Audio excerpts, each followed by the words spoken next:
Let me introduce you to one of the proud supporters of From the Hawkeye of the Storm, Iowa floor covering down in Bondurant. Now, for the last year and a half, you've heard me talk about this great company in the heart of central Iowa. They've got their tough core, click together, 4.5 millimeter waterproof vinyl flooring, great for you DIYers out there. But even if you're just a contractor or you need a different type of flooring, they've got you covered, whether it be tile showers, carpet.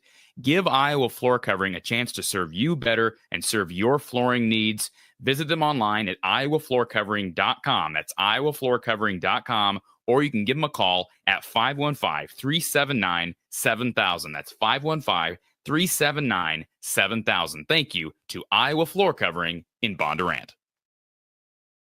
We appreciate Iowa Floor Covering and all of you fans for being here for another edition of Hawkeye Hangout here at From the Hawkeye of the Storm. I'm Corey Barata, your host, joined by one of the guys that has been integral to our growth here on the show over the past 4 years. Coach Don Patterson is with us.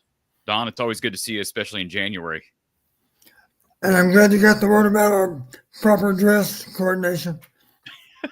Yeah, not timed, not planned out at all, and I guess, are we wearing Penn State colors? Is that what we're doing here? Because we're going to talk a little bit about the playoff. Supporting. Yeah, I think they're more of a navy blue, I do believe. Okay, all right. Well, I think we have plenty to talk about tonight, Don. Go ahead. I just realized these are South Dakota State colors. That's true, South Dakota State, and we have the little tags. Our banners are also their other colors, the Jackrabbit colors. So we are yellow and blue. We're officially on board. Iowa landing 2, not just 1, but 2 transfers from the Jackrabbits, and that's a roster that's undergone somewhat of an overhaul with the departure of head coach Jimmy Rogers, who will be heading over to, he has headed over to Wazoo. We are here for the next hour to 2 hours talking about all things Hawkeyes. Of course, the big news I'm sure people want to hear, I know people want to hear from Coach Patterson on regarding incoming transfer quarterback Mark Gronowski, this former South Dakota State gunslinger. But also, we've got college football playoff semifinal games coming up with a chance at maybe an all Big Ten national title game. Wouldn't that be something if that were to come to fruition? And also some under-the-radar news today from the basketball side of things. Former Miami, Florida forward and 4-star recruit Isaiah Johnson-Arigu commits to the Hawkeyes mid-season. Now, he will not be eligible to play during this present season, but he'll be able to enroll during the second semester and join the team. So significant news there. And there's a report I want to get your take on regarding our boy here. Name's Matt Campbell. Don, I don't know if you've caught wind of this, but very interesting. So we got so much to get to. Of course, if you want to call in and ask Coach Patterson a question, you can do so. The number is up on the bottom of your screen. It's 515-635-1601, 515-635-1601, or you can call in. And the easier way to call in is by linking up with our StreamYard, and you can either do so by means of the description. The link is in the description, but I'll also throw it up with, let's see, in the live chat. I don't think I put it up there yet, so let's go ahead and put it up in the live chat. Just click on that link, and it'll direct you to a place where you can sign in. All your information is private, but you'll be able to validate yourself as a real person and then join the stream either by video or audio only. All right, let's get to the first thing. Before we get to, we got a couple of people already wanting to have a word on, but I think it's unfair for us to start out with the big channel news here from the Hawkeye of the Storm. Our 10,000 subscribers, certainly a thankful week for me. A lot of Hawkeye fans, a lot of people have made this possible, not just the people that watch this show, but certainly people like yourself, Don, and people like Gary Close. We added Kasheen Alexander for our women's basketball coverage last year. Of course, I've got Mark Rogers to thank for a lot of the exposure and the help in building this brand here, again, 3 to 4 years ago. But we've hit that mark during one of our recent women's basketball postgame shows, and I just want to say thank you to you, Don, and everybody who's made this possible. Of course, we're not done yet, but it's a milestone, and we couldn't have done it without you, Coach. Well, you're very kind to say that, Corey. It's been a lot of fun. And as you know, I feel a lot of indebtedness toward the Iowa fans. I think we're very fortunate. I know when we moved back here, we heard from other coaches and their wives, And they said, you're so lucky to be able to go back to where you worked for so many years because we can't afford to go back. It would be we get harassed too much. And they'll remain nameless who they were, but I'm talking about a really, really respected head coach and a great coordinator before being a head coach. And his wife told Lisa, we can't go back because it wouldn't be any fun. We'd be harassed. And I just feel really blessed that we've been embraced by Iowa fans with our return to Eastern Iowa. It means a lot to Lisa and I. Of course, she went to Iowa. And I feel a lot like I went to Iowa because I worked here for 20 years. So I guess that counts for something. Hawkeye fans love you, Don, and I think Iowa football loves you. And you've not only given a lot to the fans and to the program during the 80s and 90s and, of course, on this show, but also you're still contributing a lot toward Iowa football as it stands today. You still work hard for Coach Ferentz and that staff with your analytics, and we're going to talk about some of the Big Ten analytics that very well could have some effect here in a few days in the college football playoff semifinals. So just wanted to get that out of the way. It probably won't be the last time that I bring it up because I'm not going to come on here with a bunch of streamers and Roman candles celebrating 10,000, but it is an accomplishment. So thank you to everybody who's a part of this, and please just keep spreading the word. And we'll just keep trudging along and continue to do our best to bring you great live and recorded content and, of course, content over on our podcast platform. So let's start with the big news that broke this week, and we've been waiting for an announcement here since the weekend, really. Mark Gronowski, former South Dakota State quarterback, visiting Iowa over the weekend. We thought this was going to potentially happen. You and I had a conversation, 2 weeks ago about this? And I think you probably had heard some similar things, and I had got some rumblings of it, and it was out there even well before Mark was in the portal. Of course, we knew his head coach, Jimmy Rogers, was taking the job at Wazoo. Actually, at the time when we first got wind of this, let's make sure we're clear on this. It was before Jimmy Rogers had taken the head coaching job. I remember Mark had 1 year of eligibility remaining. He's been at South Dakota State for 5 seasons, and the reason he can do this and take a 6th year of eligibility someplace, Don, as you know, the FCS did not play in 2020. The condensed spring season in 2021 counted as that free COVID year. All right. He played that year as a true freshman, ended up being Missouri Valley Conference Offensive Player of the Year, then got hurt at the end of the year, did not play in fall of 21. That counted as his red shirt, has played 3 years since then, has been really good, really productive, has won 2 national titles with the Jacks. And now he's entering year number 6. But Jimmy Rogers eventually takes the head coaching job at Wazoo. Of course, a flurry of players have followed him to play for the Cougs, and that's to be expected in a situation like this, especially this day and age of college football. But what that did is it extended that transfer portal window from whatever it was, December 28th for most of the country, to an extra 30 days for all the players that were part of that program because their head coach left. And shortly thereafter, Mark Gronowski announced that he would be entering the transfer portal.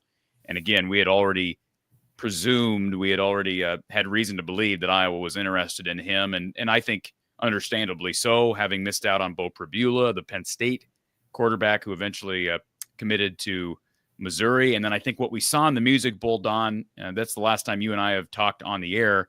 I think that only reinforced probably the staff's desire and certainly the fans' hope that they would go after somebody else. Not that Brendan Sullivan can't be the quarterback of 2025, but I don't think fans nor the staff would feel comfortable entering 2025 with the room as it currently stood. Of course, they added Hank Brown from Auburn as well. But Gronowski announcing on Tuesday that he would be taking his final year of eligibility at Iowa, and a big win. I'm sure it cost Iowa some change. I think we all know it cost Iowa some change. But just give your initial reaction when you first heard this, or you at least caught wind that it might be happening. What are your thoughts on Gronowski, and what does he add to this room? Well, I know a little bit about him. I actually worked one of their games a couple of years ago. He played well that day, so he made a very positive impression on me when I first saw him as a player. And, of course, since then, I've seen a couple of national championship games, not to mention other playoff games. Most of the FCS playoffs I end up watching because I know a little bit about the players and the coaches. And what's impressed me is he's played well in the biggest possible games. I did flash back, Corey, when I first got to Western. I made this comment to the players because they had known about my history at Iowa. And I told them right up front, one of the very first things I said to the team as a whole, I said, I cannot help you to get to the Rose Bowl. But if we can make it to Chattanooga, you're going to think it's the Rose Bowl. At the time, the national championship was played in Chattanooga, Tennessee. And sad to say, we didn't accomplish that. We came close, but close only counts in horseshoes and hand grenades, right? You've heard that. I am proud of the fact we had the only #1 ranking in the history of Western Illinois football. And when you know it, the very next weekend, we played at LSU. And after LSU beat us, even though we gave them a little bit of a scare, believe it or not, Corey, they dropped us from #1 to #2. Stupid. Yeah. That just shows how stupid the rankings are, but go ahead. Anyway, Mark impressed me with how he played. What I liked about him, even in the national championship games, he seemed cool under fire. And of course, you've heard me talk about that before. The guy in charge of the football, the guy's taking snaps on every play. You want him, if the game's down to one play, your hope would be that his pulse rate goes up ever so slightly. And Mark appears to be that kind of guy. He's played well in pressure-packed moments, and that's a good sign. I realize it's not in Pasadena, it's not in Kinnick Stadium, but if you're playing for the national championship, I'm pretty sure that's a lot of pressure. So I think those kind of games have prepared him well for the possibility of lining up and playing against Big Ten opponents, whether it be in Kinnick or on the road. It doesn't matter. For anybody that wants to downplay the pressure that a player, especially a quarterback, is feeling in a national championship game, I don't care if it is Pasadena, Don. I don't think in that moment a player, a quarterback, feels any more pressure at the Rose Bowl than they do in an FCS national championship. You know what I'm saying? Like, I don't think there's a meter that goes up as the stakes get higher. I mean, pressure is pressure when it's the culmination of all that hard work and, you know, the best of the best at that level. Well, I think the way young people see it, it really doesn't matter if the venue is Frisco, Texas, or Pasadena, California. Let's see, the last time I checked, the national championship game was on national TV. And of course, this year he wasn't part of it, even though he was the last 2 years. So you're right. It's a big stage. Millions and millions of people are watching. And the real test for any player is, do you perform well in the biggest games? And to Mark's credit, he's performed well. Is he the best possible at this point? Do you believe he's the best possible addition for Iowa, given his skill set, given his mobility? He's still a true pocket passer who's got a solid arm and has played under pressure, because I think some of the fear coming out of Music City Bowl was that maybe, although Brendan Sullivan is a really good athlete and has a solid arm, he doesn't play great under pressure. I don't know that we can definitively draw that conclusion yet, but there have been a couple examples now, specifically that second half against Mizzou, where it appears that maybe he wilted under the pressure a bit. That's a concern going forward. I thought Brendan for 3 quarters played very, very well. And he wasn't the only one that struggled in the fourth quarter.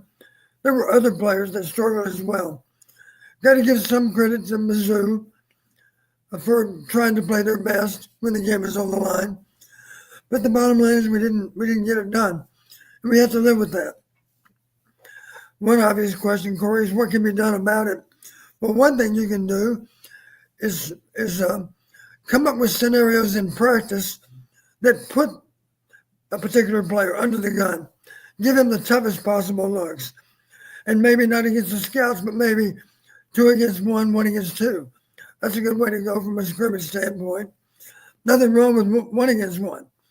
The only negative there being, you're maybe asking the other unit, if you go 1 against 1, somebody's got to be imitating the opponent, right, in those scenarios. You don't mind doing it with your 2s maybe, but a lot of coaches are hesitant to do it with ones. And Coach Ray used to say this: I don't want to go 1-against-1 because I don't want any of those starters to feel what it's like to lose, to falter. I don't want that. We'll go 1-against-2, 2-against-1. That's it. Mark is probably not as gifted of a runner as Brendan. I don't think he's as elusive of a runner as Brendan. And watching his tape, and I've watched tape from Mark Gronowski. I really, during this offseason, want to dive headfirst into some of that because he's got a lot of it, right, over the course of 4 played collegiate seasons. But I watch him, he runs a little bit more upright than Brendan does when he gets out in space, which tells me, well, you tell me what that tells you.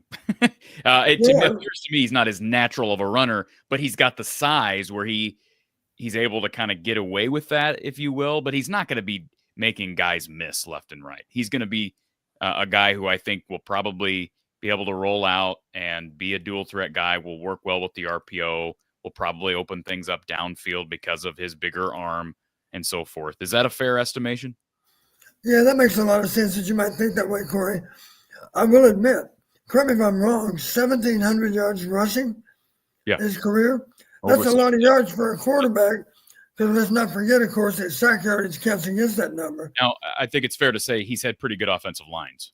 Very true. Good protection. Hadn't suffered with a lot of marginal pass flow. But I think he's at least demonstrated accumulating that many yards. He's got, let's just say, above average escapability, I think. I wouldn't want to give him any more credit than that until I see it. Yeah.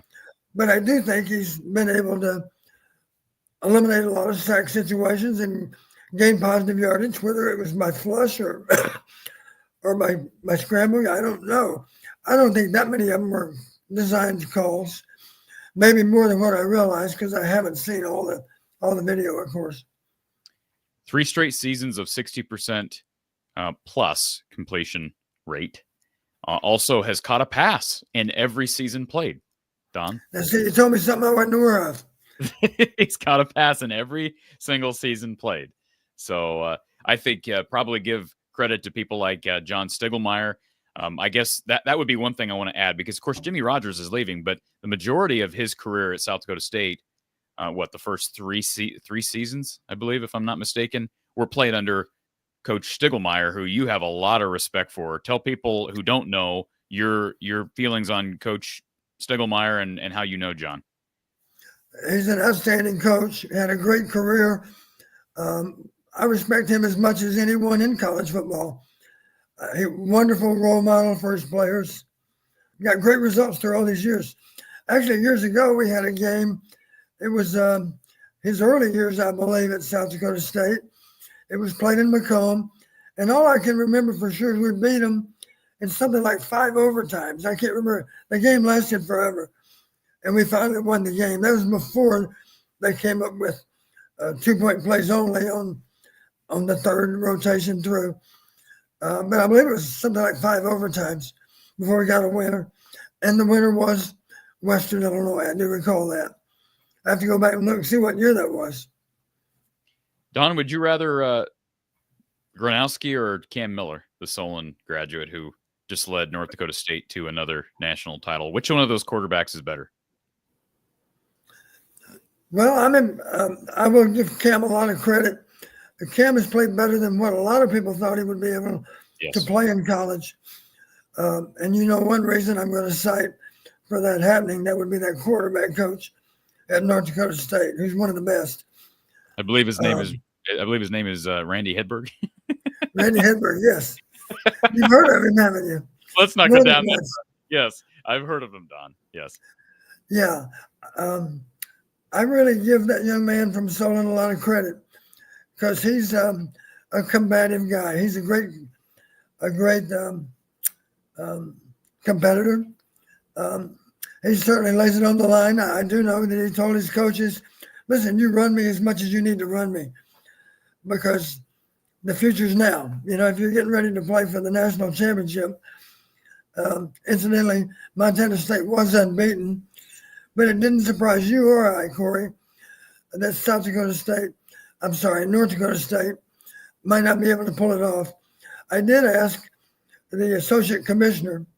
We were working a game toward the end of the season, and then once the playoffs started, we stayed in touch.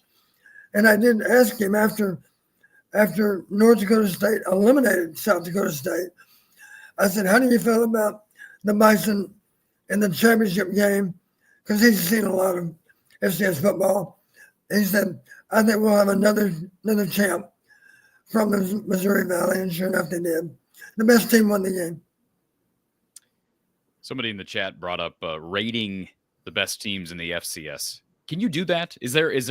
Are there enough guys at Montana State, Montana, South Dakota State, North Dakota State, even North Dakota, the Fighting Hawks were good to do that? And do you think, I don't know how many more guys Iowa plans on taking. They're in on a cornerback from William and Mary. But now that the season's over for a couple of the best teams, specifically North Dakota State and Montana State, how legitimate is that now that the portal has changed how teams have to recruit and reload each year? Well, the number I'm sure that's always in the back of the head coach's mind is 105. One way or the other, you got to get down to 105 players. And that's going to be a challenge for a lot of programs. So many players that do not have a scholarship have really been dedicated to what they're doing. And the coaches feel indebted to them for their commitment to the football program. And now you're thinking about maybe telling them that they aren't going to be allowed to be on the team again after all they've done. That's an unfortunate set of circumstances for any head coach. And I know that's not fun for the coach to have to say, Joe, I think it's in your best interest to look somewhere else, because I can't promise you that you're going to have a spot in the 105. Of course, that'll play out long after spring ball's done even. But spring ball, of course, will give guys a good idea, are you going to be invited back or not?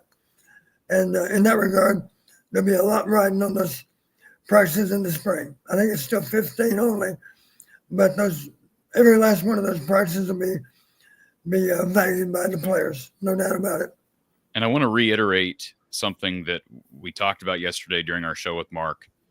But, it was possible that Iowa would miss on Mark Gronowski. He was considering the NFL. I don't know that he would have been drafted, Don. I think this is the better choice. And I don't know we don't know exactly what he's getting from the Swarm.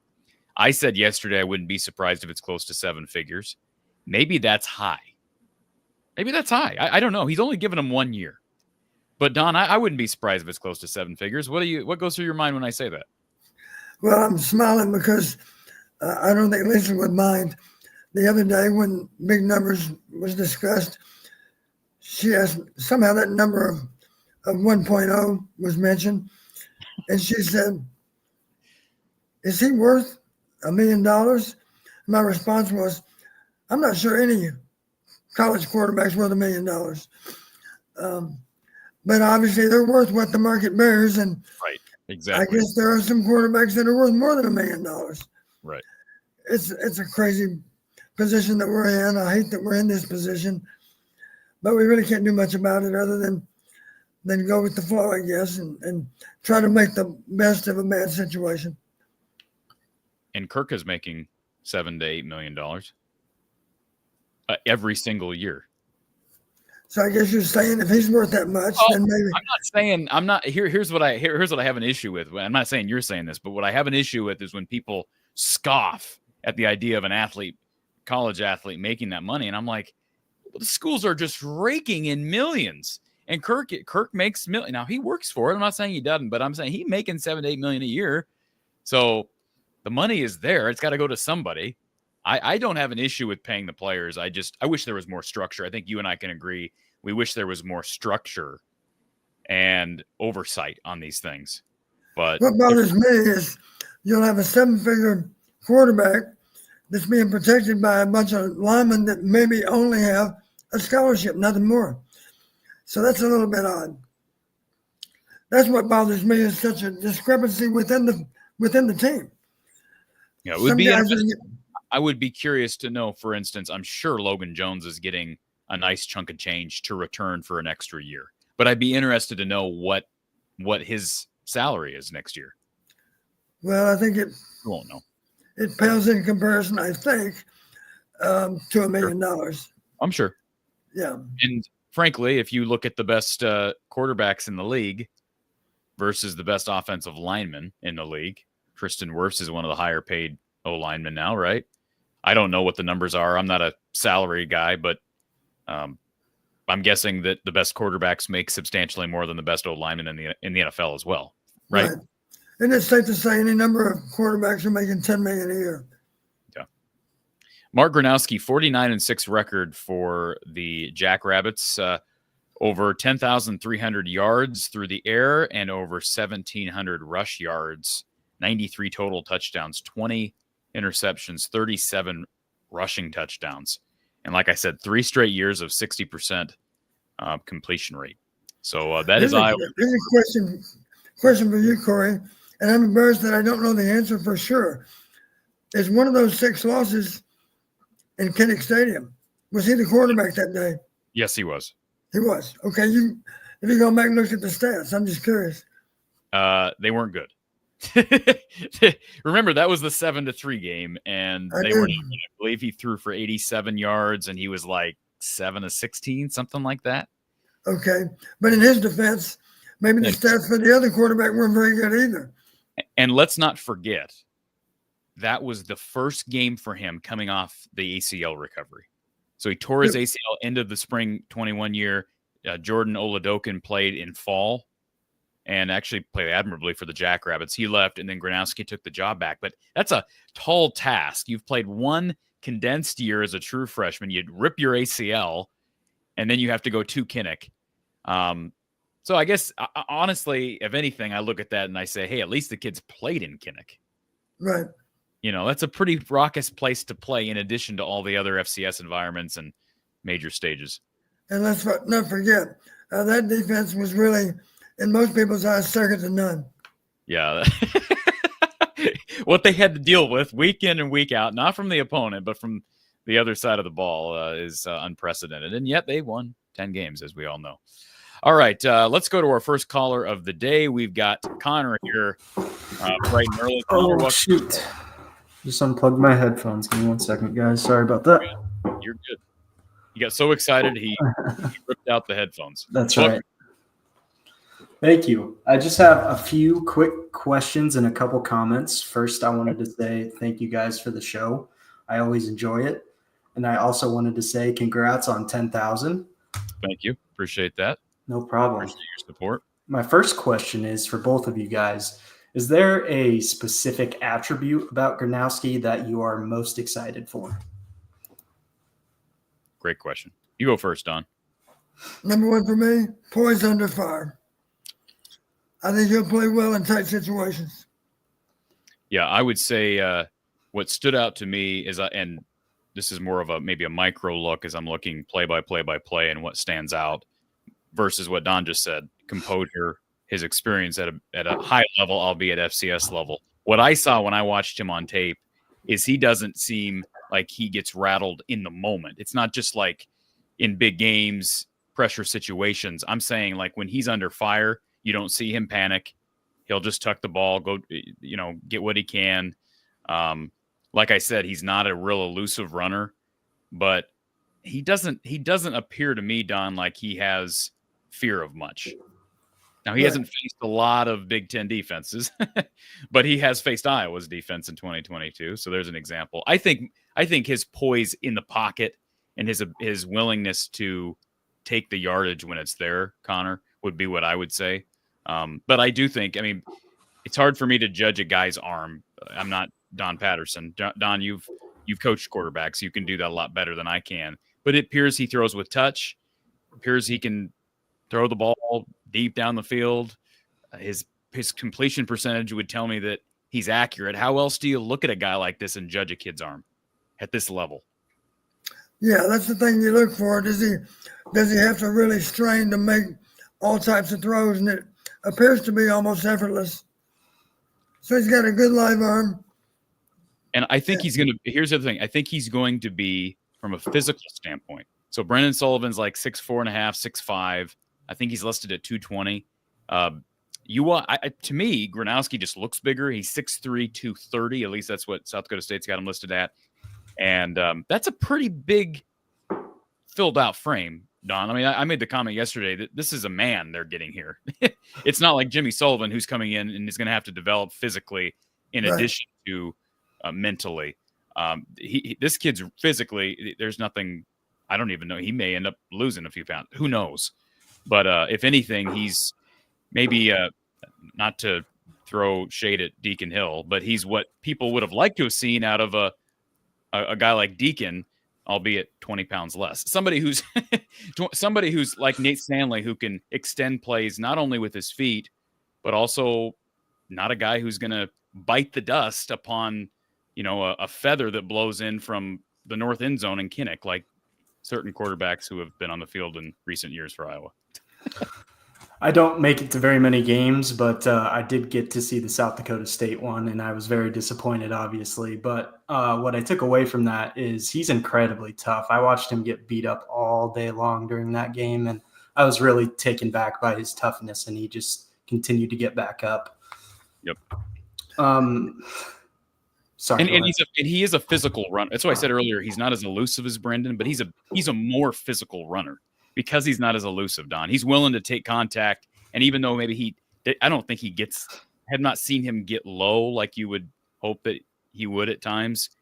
He can take a hit. He's not afraid of a big hit. And that's an admirable quality that has at times been missed.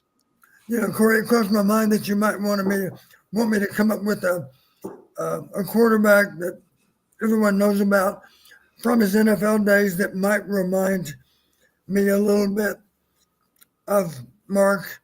And one guy that comes to mind for me is played for the Steelers, a guy named Bradshaw. Terry Bradshaw was a tough son of a gun, and he wasn't afraid to run. And he was durable. He took a lot of hits and always seemed to find a way to get up and go again. And we realized we don't want our quarterbacks taking any more hits than necessary. But you've heard me say before, Corey, early downs, protect yourself. First and second downs, if you can get out of bounds without taking a hit, do it. If you're on the field to play, don't be embarrassed to slide. We want you to avoid hard hits. But if it is third down, congratulations. When you pull the ball down, you just became a running back. Now we need to ask you to go get the first down. And I'm confident he'll be able to do that. One of the things I like about him, I think you've heard me say it's so important for that person to be able to process what's happening in a real hurry. And I think he's shown that he can do that. That's part of the job. And of course, I do think it'll be a good competition between he and Sully. I do think we're in a good place to have both those guys, not to mention our guy from Auburn, because as we know, you're a little bit lucky if your starter plays all games on the schedule. It's hard for any starter at any position to be able to get that done. So you better have good backups because as we always used to tell our number two players, you're one play away. You better be ready because you never know when the call's going to come. That's a great point. And then my next question for you guys is, what level of confidence do you have that our offensive line will perform similar to what his was at South Dakota State? Slim and none. I'm just saying. I mean, to be completely honest, I don't have Don. Am I being too harsh? It'd be a lot to ask.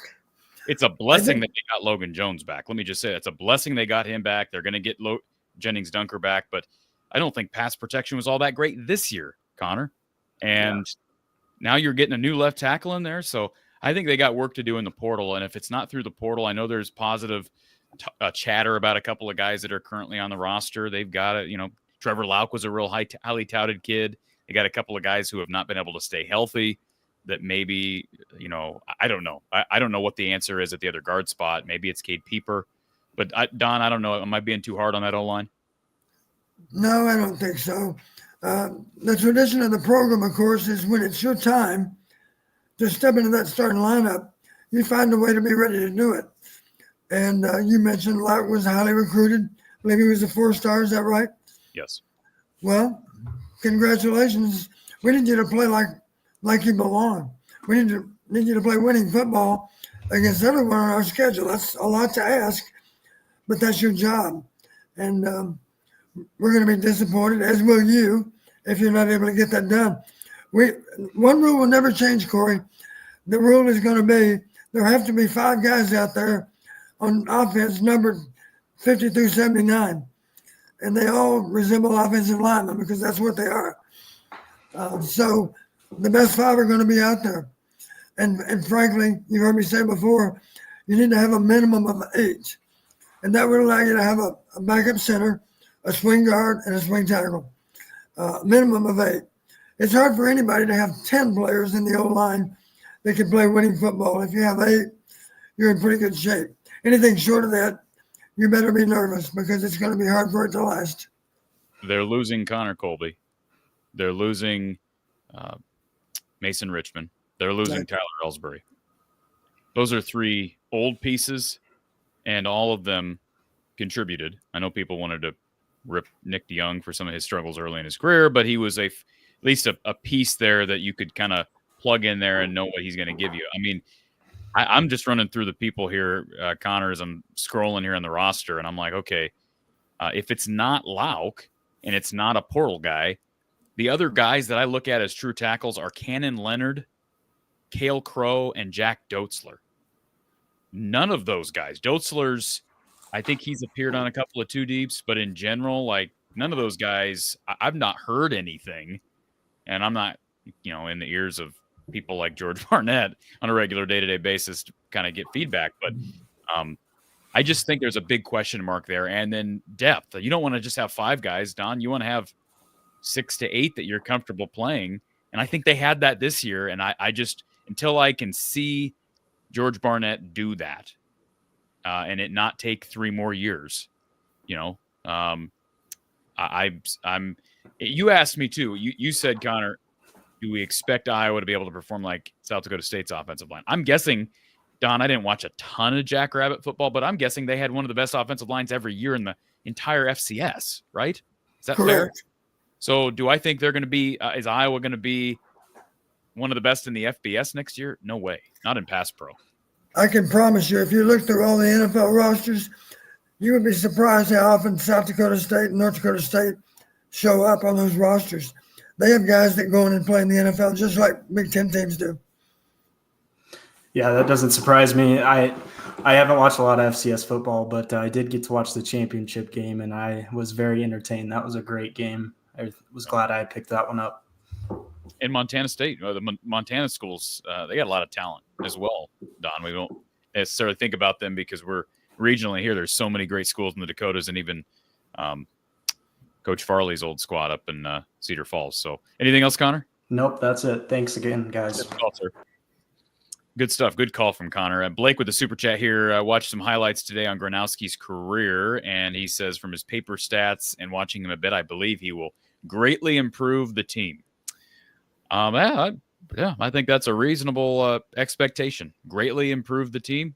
If you take a big step at the most important position on the football field, I think it's reasonable to say that the team is going to take a big step forward. And I know, Don, you and I have talked about how at times a team loses, you blame the quarterback. A team wins, you give too much credit to the quarterback. But quarterback play has suffered here. And it was better this year.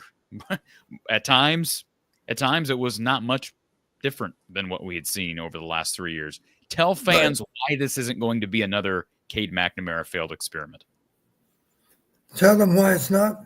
Yeah, tell them why it's not. Tell them what makes this different than the excitement fans had 2 years ago with Cade McNamara transferring in from an FBS blue blood in Michigan. Well, one thing that comes to mind for me, Cade had an unbelievable supporting cast at Michigan, and I know you would counter that with, so did Mark with the Jackrabbits. That's true.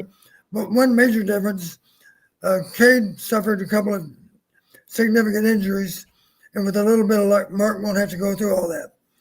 So right now, you'd have to say that Mark's a healthier version of Gronowski than Cade was of McNamara, if that makes sense. And I think based on my intel, he's got a better arm. I think he's got a better arm than Cade. I don't think anybody ever thought Cade had some stellar arm. Here's another thing that comes into play too. He stands a little taller in the pocket, and believe me, that helps. He stands taller. He's, I think, probably a better athlete than Cade ever was. He's got a better arm and better legs. I think he's, again, he's not some dual threat guy like Brendan Sullivan is. That's just almost the opposite side of the Cade McNamara coin. But he's not a statue either. Yeah. No, and I think he's better. Again, we're measuring apples to oranges until we see him on a football field in the Big Ten on a week-to-week basis. You're not going to be able to say definitively, but I think based on what you look at on tape and you look at I think he's a better version collectively of what fans would have hoped for in Cade McNamara. And let's not forget, Tim Lister does have an option too. Is there anything that says we still couldn't have an offense based on two quarterbacks? That's certainly a possibility, because Sully, it was really helpful for us to be able to have him take snaps on the goal line. We were pretty efficient inside the 10-yard line, and Sully was normally taking those snaps. So that's another thing to think about. Sully's got some seasoning now too. If Mark does win out, who's to say that Sully still won't have a critical role? Critical downs out in the field, not to mention goal line situations too. So it's entirely possible that they'll both take meaningful snaps in each and every game. That's entirely possible. Yeah, absolutely. And I brought up the injury yesterday as well. Gronowski had an ACL tear, but he's played 3 years of football since then and has stayed relatively healthy. I don't know that he's not had any serious injuries that I'm aware of in these 3 past seasons. So I think that's probably a fair estimation too, Don. Some guys are injury prone, especially once they tear a ligament in the knee. They never really are the same. And some guys can tear an ACL. And I mean, didn't Saquon tear an ACL and he's having a career year? Didn't he tear something? He tore multiple. He's still one of my all-time favorite backs. Yes. Barkley. He made an impression on me in Kinnick Stadium too. He made it a lot of people. Iowa has seen the best. I've said this before. Iowa has seen some of the best running backs go up against their team, whether it be Christian McCaffrey in the Rose Bowl or Saquon Barkley in Kinnick or Melvin Gordon in Kinnick. Remember that? Yeah, Melvin Gordon, of course, is no longer he retired, I think, didn't he, a couple of years ago? But he had a couple of phenomenal years for the Broncos. Joe Winkler with the super chat. No question, you and Coach Patterson are the best insight on the web. Priceless. Thank you, Joe. Very much appreciate that. Means a lot. And I did put a goal up in here. I've never done this before, but YouTube has this new feature where you can set a super chat goal. So if we get 10 such super chats, I'll go live next week. I don't have it scheduled out. I don't know who will be with me, but another Hawkeye Hangout next week. If we don't hit that goal, then that's okay. Maybe we'll still go live. But if we get the 10 super chat goal hit tonight, I promise you I will be live again next week for another edition of Hawkeye Hangout. People sometimes say, why don't you do more of these shows? Well, you got to be worth it. There is a business aspect of this. So do appreciate the super chat, Joe, and everybody who's willing to make a contribution this evening. Let's go to our next caller. We have got Doug here on hold, and I think Doug wants to talk a little bit about this guy right here. Mark. You want to talk about Mark too? All right. What do you want to start with, Doug? We'll let you roll. Well, I was at that 7-3 game, which scared me a lot. Okay. But Mark threw for 20 completions out of 37, 264 yards, and 2 touchdowns and 1 interception against Oklahoma State last year. So yes, I think that's pretty good production. That's his own. I looked this up. That's his only other competition against, I should say, FBS competition. Yep. He had 1 year. He had 2 years where they didn't play an FBS team, Don. That was 2021 because it was the truncated spring season. And then in 2023, or was that this year that they played Oklahoma State, Doug? This year. Yeah. This year. 2023, they didn't play it. I was surprised by that, Don. Is that odd that South Dakota State wouldn't play a single FBS team in an entire season? Well, let's not forget, that doesn't mean they didn't try to. The other teams are scared, right, Don? True. Absolutely. A lot of people said, well, I'm still remembering that Iowa game, and I was lucky to get out of Kinnick with a win that day. That's how a lot of people felt. And they're thinking, no, we're not that crazy. We're not going to take that on because we're asking for trouble. Yeah. I said this a couple weeks ago. I think right before the bowl game, and again, I don't like that I have ill will towards Cade. He probably tried his best and he got a lot of money. And one thing you guys got to remember when we're talking about money, Iowa gets over $100 million in revenue for athletics. I mean, this is not amateur athletics anymore, Don. Like 60 years ago, there's a lot of money that us fans are giving to the Swarm, giving for tickets, and if I hope that the NCAA, or I hope they find ways to make the revenue right. I hope the players start becoming employees, because I don't think it's right that the collective is paying these players when I think the university should be the ones paying these players. But those are whole other issues. I'm just very happy they got Mark instead of. I mean, I was happy with Cade 2 years ago. It just didn't work out. And I think that this guy has passed for 10,000 yards. I don't care what level you pass for 10,000 yards, you're a pretty good quarterback, in my opinion. Well, let's not forget, there was an FCS quarterback in the Big Ten this fall for the first time, and he represented well. That's our guy from Minnesota. And had he had better weapons, they were down with their artillery.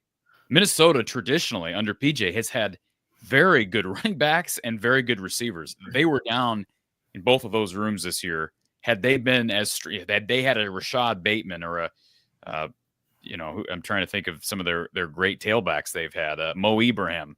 If they had one of those guys, Minnesota may have been. What did they finish? Were they 8-5? Don, they won their bowl. I saw PJ. I saw PJ Fleck get that bucket of mayo on his bald head.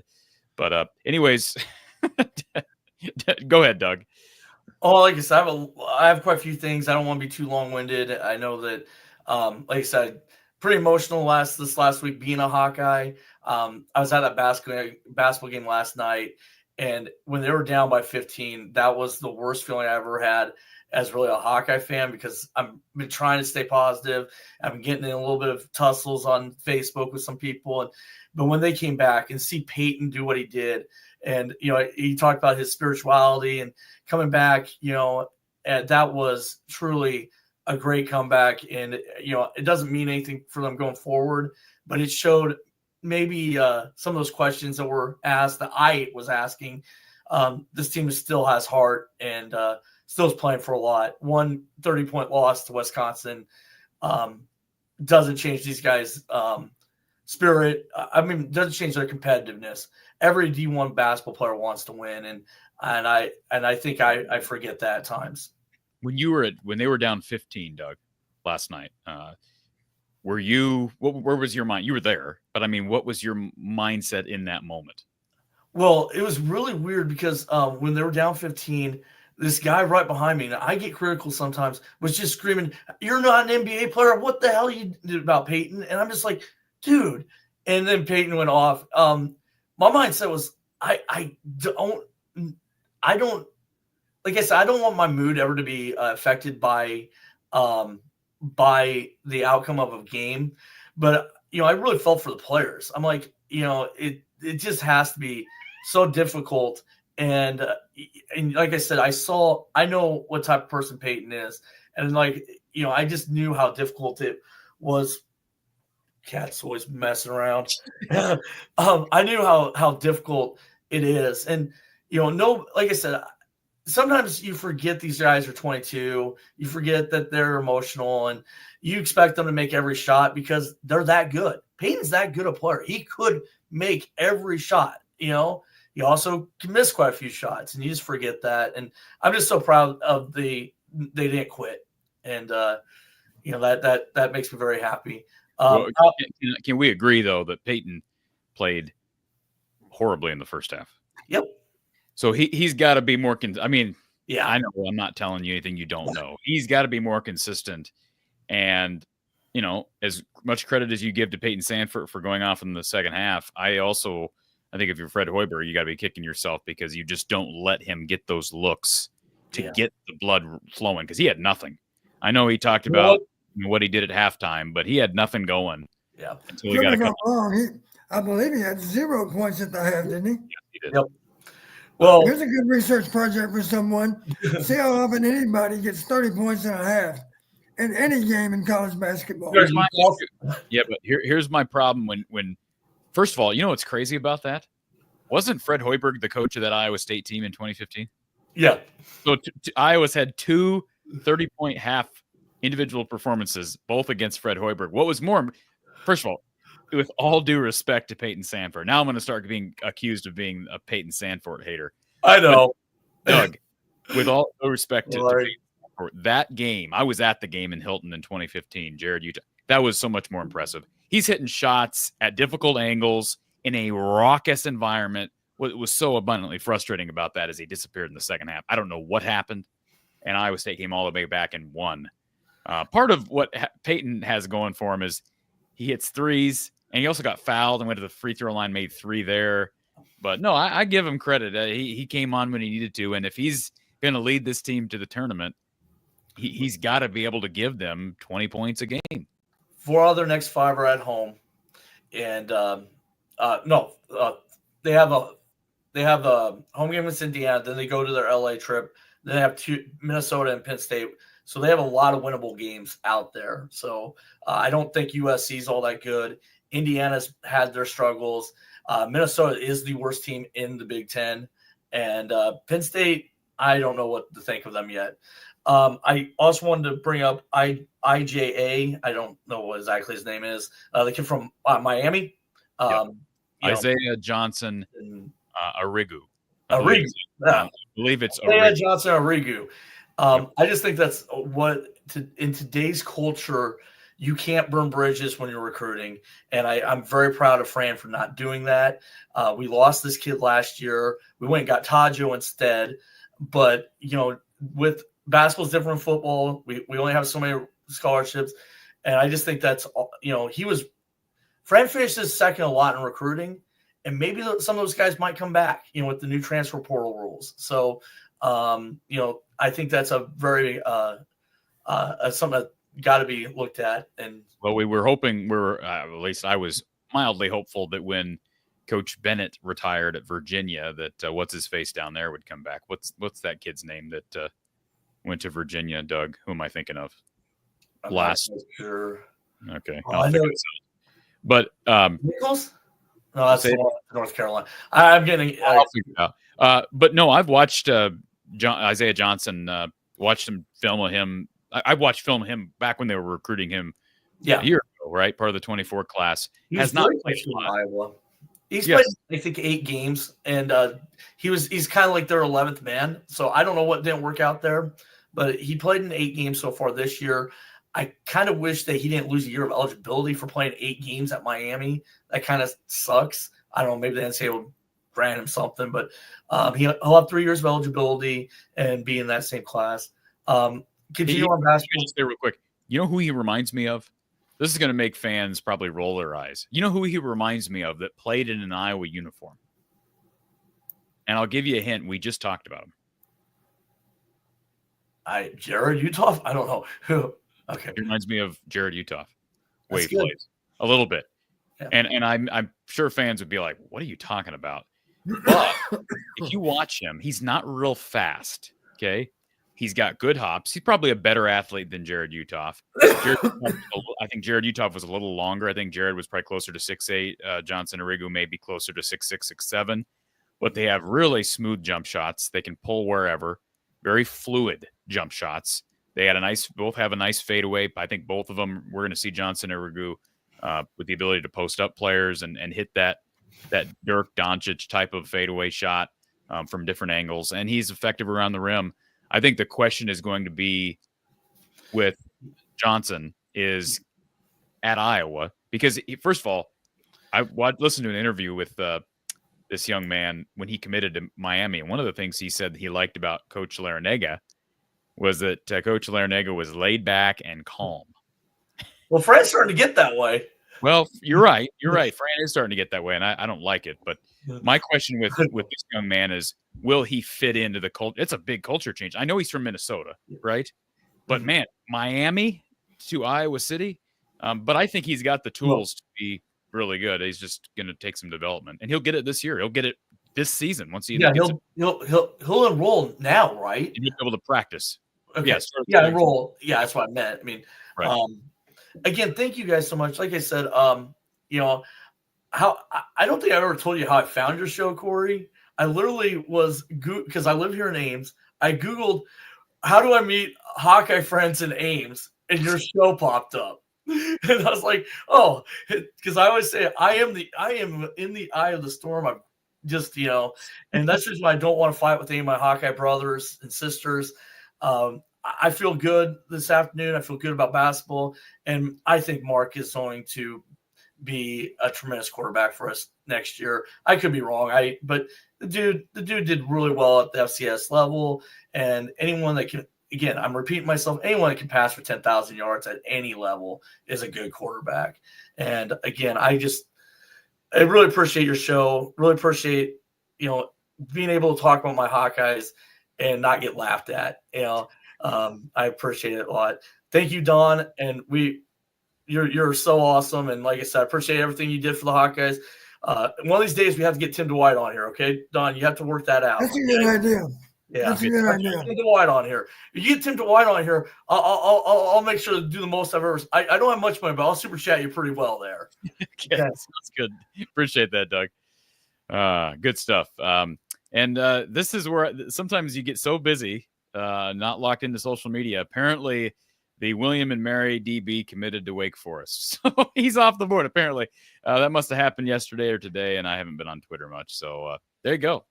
Apparently, he's off the board, but I do think they probably want to add another corner. Don, is that fair? I mean, losing Jamari, they saw a lot of mixed results from those three young guys that were playing opposite him. I don't think you want to go.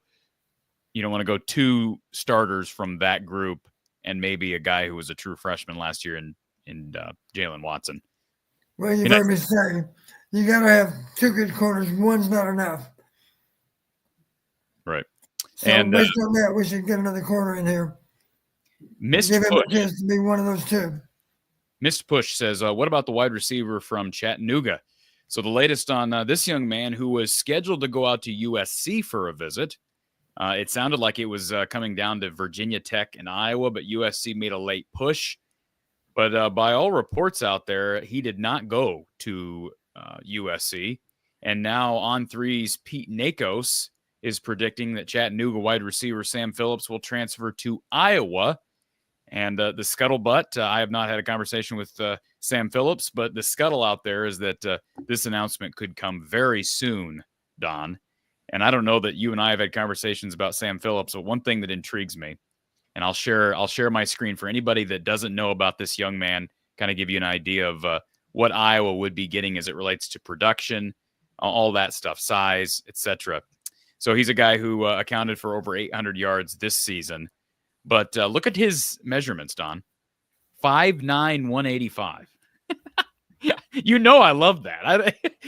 I know a lot of the traditionalists don't. But, man, we've seen Tim Lester work with a lot of 5'9", 5'10" receivers and turn them into NFL guys and high-drafted NFL guys. And here's a guy in Sam Phillips at Chattanooga for the Mocs where, hey, he's totaled, 17? Let's add this up real quick. Over 2,000. Over 2,000 receiving yards in 3 seasons with the Mocs. And you know what? I believe he could probably wear Tim Dwight's solo uniform. I believe he can fit into it. What do you think? Is there what do you think when you hear that measurement? 5'9", 185. He's he's going to be a 5th-year guy or a 4th-year guy, I guess. Well, if I was an NFL coach, it would concern me more. But I've seen a lot of college players that are under 6 feet or significantly under 6 feet. They still had great careers. And as you know, in rare cases, they do well in the NFL too. For guys who are curious what he's done against high-level competition, Tennessee, they were on the road at Tennessee in August of this year, got absolutely rocked, 69-3, but solid day for Mr. Phillips. 5 catches, 54 yards, 10.8 yards per reception, had a long of 19. Biggest day of the season was a game at Georgia State the next week, had 8 catches for $195 and a touchdown. Also had a game against Portland State of 5 catches for $150. East Tennessee for 110 yards on 6 catches. We go back to 2023 where he was very productive as well. You see here at a game against Sanford, 11 catches for 98 yards, a game against Kennesaw, 10 catches for 98 yards. They played at Alabama, had a couple of catches for 17 yards, so not the best of days against the Tide. And then in 2022, let's see if the Mocs played anybody. They did not play an FBS team in 2022. And he had another game against Sanford. I don't think the Terriers or the Bulldogs, whatever they are, are they the Terriers or the Bulldogs, Don? Sanford? Why is it not? Get that off of there. Excuse me. I can't help but notice that Sanford beat him. And so my point is, he did it in a losing cause. It wasn't as if they ran up numbers on some entirely inept opponent. Yeah, that's fair. 11 catches for $163. And what did we say? Western Carolina had a 9-catch, 106-yard day the very next week. So, and who knows what Tim Lester, again, a guy in Lester who has experience with these smaller speedsters, and obviously, a guy who was wanted by multiple Power 5 programs, including Virginia Tech, Iowa, USC, and others. And by the way, there's also reports out there. Again, I have not validated this, but I know people have let me know that apparently Mark Gronowski was also pursued briefly by Miami. At least that's the word on the street. So I know there have been a lot of Nebraska and Iowa State fans who want to rip Iowa fans for getting excited about FCS players, but I don't think we can come up with so much evidence. The number one guy that I think of is not just the guy at New Hampshire this year, Brosmer, but how about the Heisman finalist who played at Miami this year, who started at Incarnate Word, and Cam Ward. And let's not forget, Don, that a couple of years ago when Iowa was looking for a quarterback, I screamed, "Recruit Cam Ward!" And you were right. Well, in everybody else's defense, I also said that about a lot of other guys because there were a lot of options on the table that were better than what Iowa had. But anyways, I'll tell you, Don, how big would it be if Iowa was able to land a high production kid from Chattanooga in Sam Phillips to accompany a veteran quarterback in Mark Gronowski? I'd like to see it. Let's not forget, Corey, the other day, I believe it was during the national championship game, they flashed up on the screen a list of players that came from FCS football, and they were some of the most prominent names the NFL's ever had. So let's not forget, you heard me say before, the starting lineups are not that different. The big difference is where the backups come into play. You have better depth at an FBS school than you do at FCS school. That's logical that be the case. But there's a lot of great football players in FCS football, no doubt. Folks, we're halfway to our goal, our Super Chat goal, but we have 33 minutes remaining. So if you click on the goal in your live chat on YouTube, you have 33 minutes. So the 2-hour timer started briefly before the show went live. So just be aware of that. Erica, she says with the Super Chat, thank you, Erica, for the donation. Do you guys know any behind-the-scenes stuff from Gronowski's recruitment? What convinced him to commit? I'm sure Lester helped the sell and the NIL money. What do I know that hasn't already been published? I don't really know anything that would be of note other than money is part of this, Eric. I don't think that's a surprise to anybody. But it sounds like it was very close between Iowa and the NFL. I don't think he was seriously considering anybody else at one point. I think, Erica, you'd probably know this. You're on, I'm sure, message boards and whatnot, and I'm sure it's been reported other places. But Northwestern was interested in Gronowski. They ended up getting Preston Stone from SMU. It sounded like there was some interest from his old coach, Jimmy Rogers at Wazoo, but I think they got somebody out of the portal as well. But I think it's fair to say Iowa was probably one of the more lucrative places, given the proximity to home, the opportunity to play for Coach Lester, the opportunity to, I don't want to say he's the guaranteed starter because there's no guarantees, but I think he's the starter, Don. I would be very surprised if he's not. And then I think the other part of this is they had money to spend.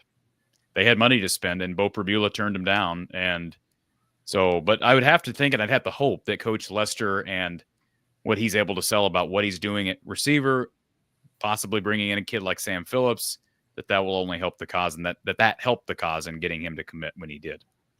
I do have a question for you, Corey. Tell me what happened to the receiver from Troy. Where did he go? Penn State. Well, I guess the fact that he lit us up made an impression on Penn State, huh? I was going to say, everybody at Iowa wanted Iowa to recruit him. What ended up happening is Penn State recruited him and got him. So, Blake says, I'll make it happen. Remember, Blake, the goal is the $5 super chats. We get 10 of those. We'll have a show next week. So we're halfway there. We're at 5 out of our 10. So I appreciate your donation there. Thursday, please. Thor wants a show on Thursday. Well, it all depends. Does that interfere with we got to get our goal first, right? But I would be open to that potentially, although what day is today? The 8th. See, the problem is we can't intersect with women's basketball. We got a women's basketball game next Thursday at 6. That's the challenge of getting these live shows, especially during basketball season. But do appreciate the donation there, Thor. And then Blake says, can we kind of switch topics and discuss how Iowa's defense seemed to take a step backwards this season? What does everyone think about next year?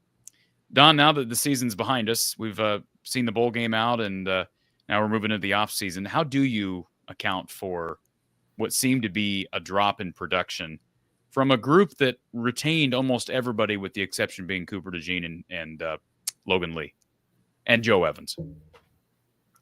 It's a little bit of a mystery, I'll admit. One thing that comes to mind for me, people are quick to remind us all that, correct me if I'm wrong, Corey, we lost 3 second half 10-point leads over the course of the season. Is that right? Iowa State, UCLA, and Missouri.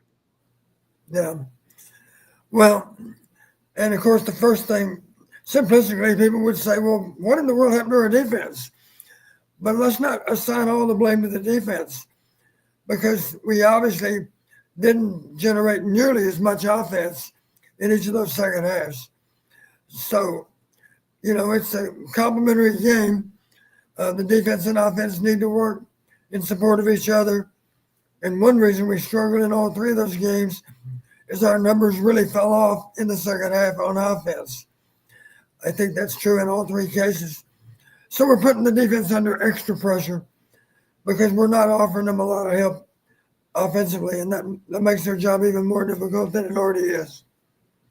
Blake, thank you for the super chat. Do appreciate it. That's a great question.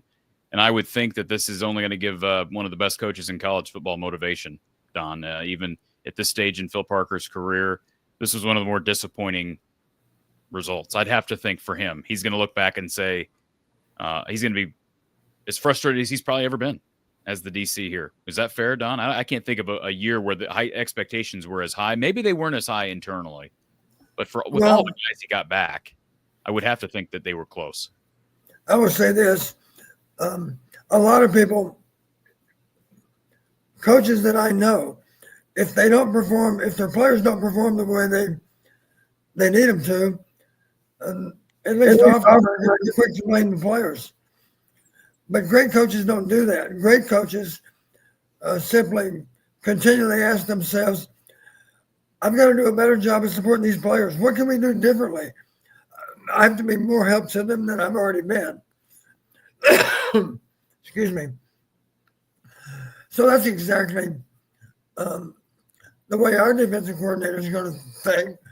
Phil Parker is going to wonder what he could have done to enable them to play even better than what they did. And that's what any good coach does. He doesn't blame the players. He assigns as much or more blame to himself as to anyone. And I'm confident Phil's in that category. Phil is a great coach, and he'll find a way to make us perform better next fall than what we can be expected to do. I think that'll get done.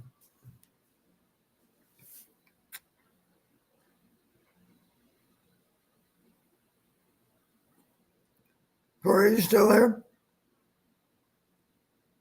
All right, Don. I thought we froze there for a second. I think we're back. I think my internet just decided to boot me off momentarily. So everybody got like 10 seconds with Don only. So that happens a few times during the season. It's not the first time, and it won't be the last, Don. Okay. So Jay Ray says Cam Miller did something no one in the FBS, NFL has done in a century in one game. Is that a stat line? Are we talking about a stat line? I really don't know what he's talking about. I give up. I'm not sure where he's going with that. Let's see here. And there was also a super chat. Do appreciate Amanda. She's helping us towards our goal. That's Teal's super chat number 6. Amanda, thank you. And if there's a comment here that I'm missing, I'll try to find it.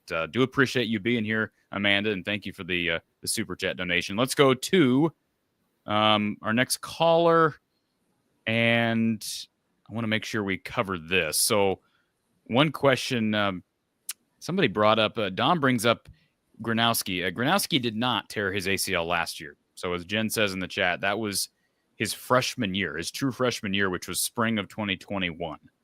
I don't believe he's suffered any serious injuries since then. He's basically been in large part healthy from his sophomore season on. So he does not have the injury history that Cade McNamara does. He has had a serious knee injury, as a lot of young people do, but he's recovered well. T. Hink says he loves the show. Still remember the day my dad showed me your platform, my favorite show on the Iowa media. Appreciate that, T. Hink. Thank you for being here. And he brings up, yes, needs Sam Phillips. Jack Zim says, is Sam Phillips 100% locked at this point? I don't know what the insiders are saying. Again, I don't have specific intel on Sam Phillips. What I will say is I'm never going to say something is 100% until it's signed, sealed, and delivered. And even then, guys get releases from their national letters of intent. I think of a guy last year, Don, or 2 years ago.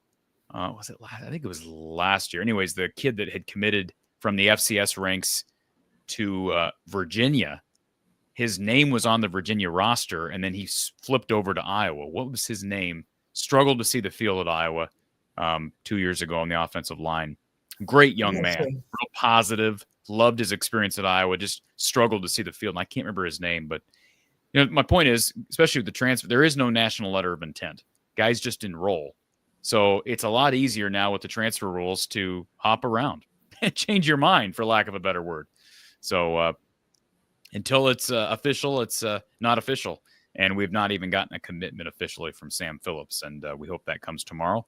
But we'll wait and see. Blake says, I hear you, Don. Without looking at stats, I just feel like the D gave up more explosive plays, less turnovers, spotty pass D than maybe the last 3 years. Is that a fair assessment, Coach? Yeah, that's pretty accurate. Blake, appreciate the super chat, sir. And I see you've been throwing them in here. So we're getting closer to our goal. So let's go to our next caller. We got Tony, who's been waiting for a long time. Tony, good to see you, bud. Good to see you. So this calls for the champagne of beers. We are celebrating Miller. This is champagne. This is the best champagne I could. Uh-oh. His signal just went out as he was popping the. Yeah, I had to go pop. Once I heard you say that, I was like, I had to go buy the high quality stuff. Yeah. And, you're living the high life, Tony. I'm living the high life. And look at you. You're all decked out and from the Hawkeye of the Storm gear. And when are people – listen, this platform's been around for 3 to 4 years now. When are people going to realize that it's not Hawkeye of the Storm, it's from the Hawkeye of the Storm? I get this all the time. I literally talked to somebody earlier today, and I was returning a phone call, Don. And they asked, okay, who is the person wasn't available. I got their secretary. Who is this? I said, this is Corey Brada with From the Hawkeye of the Storm. With Hawkeye of the Storm? Yes. Yeah, it's Hawkeye of the Storm. That's what it is. I've just given up trying to get people to know what it is. But anyways, Tony, it's what it is. Did they list you as From the Hawkeye of the Storm up here in friendly Sioux Falls? Yes, they did. But Music City Bowl took me as Hawkeye of the Storm. Even though I filled it out myself. I filled out the press. I get to press row in the press box, Don, and it says on my tag, Corey Brada, Hawkeye of the Storm. So they completely ignored what my application said, and they just put what they thought it meant. So whatever, it's fine. They thought they corrected your mistake. Right. They were just trying to be nice, and correct your mistake. I'll tell Erica I cannot drink Swarm beer because it is not available in South Dakota. I'd have to cross state lines. You'd have to embezzle it. You'd have to. Yeah, I'd have to. Yeah, embark. It's probably about an hour drive just to get anything, and that's if they have it in Sioux City. So I cannot get Swarm beer currently where I'm at. You asked Doug a question, and I would like to answer the same question that you asked Doug. Was what was I thinking with 15 minutes to go in yesterday's game? And I was actually writing the obituary for Fran McCaffrey. That was the point where I was at. The obituary for his career, not for him. Career at his tenure at Iowa. Masterminding a felonious crime. No.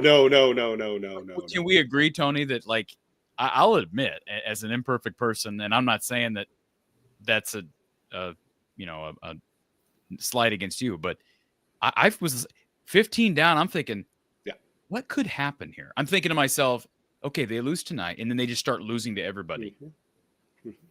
Things move fast. Especially in basketball, you only have 2 or 3 days off, and then like those losses, like one loss can turn into 2, to turn into 4, to turn into Tony, 6. I'm even talking about the big picture. If they ended up like 1-8, or like 2-11, it's not going to happen. But I'm saying if they had, like, you end up having the stretch of bad play, 2-11, does he get let go midseason?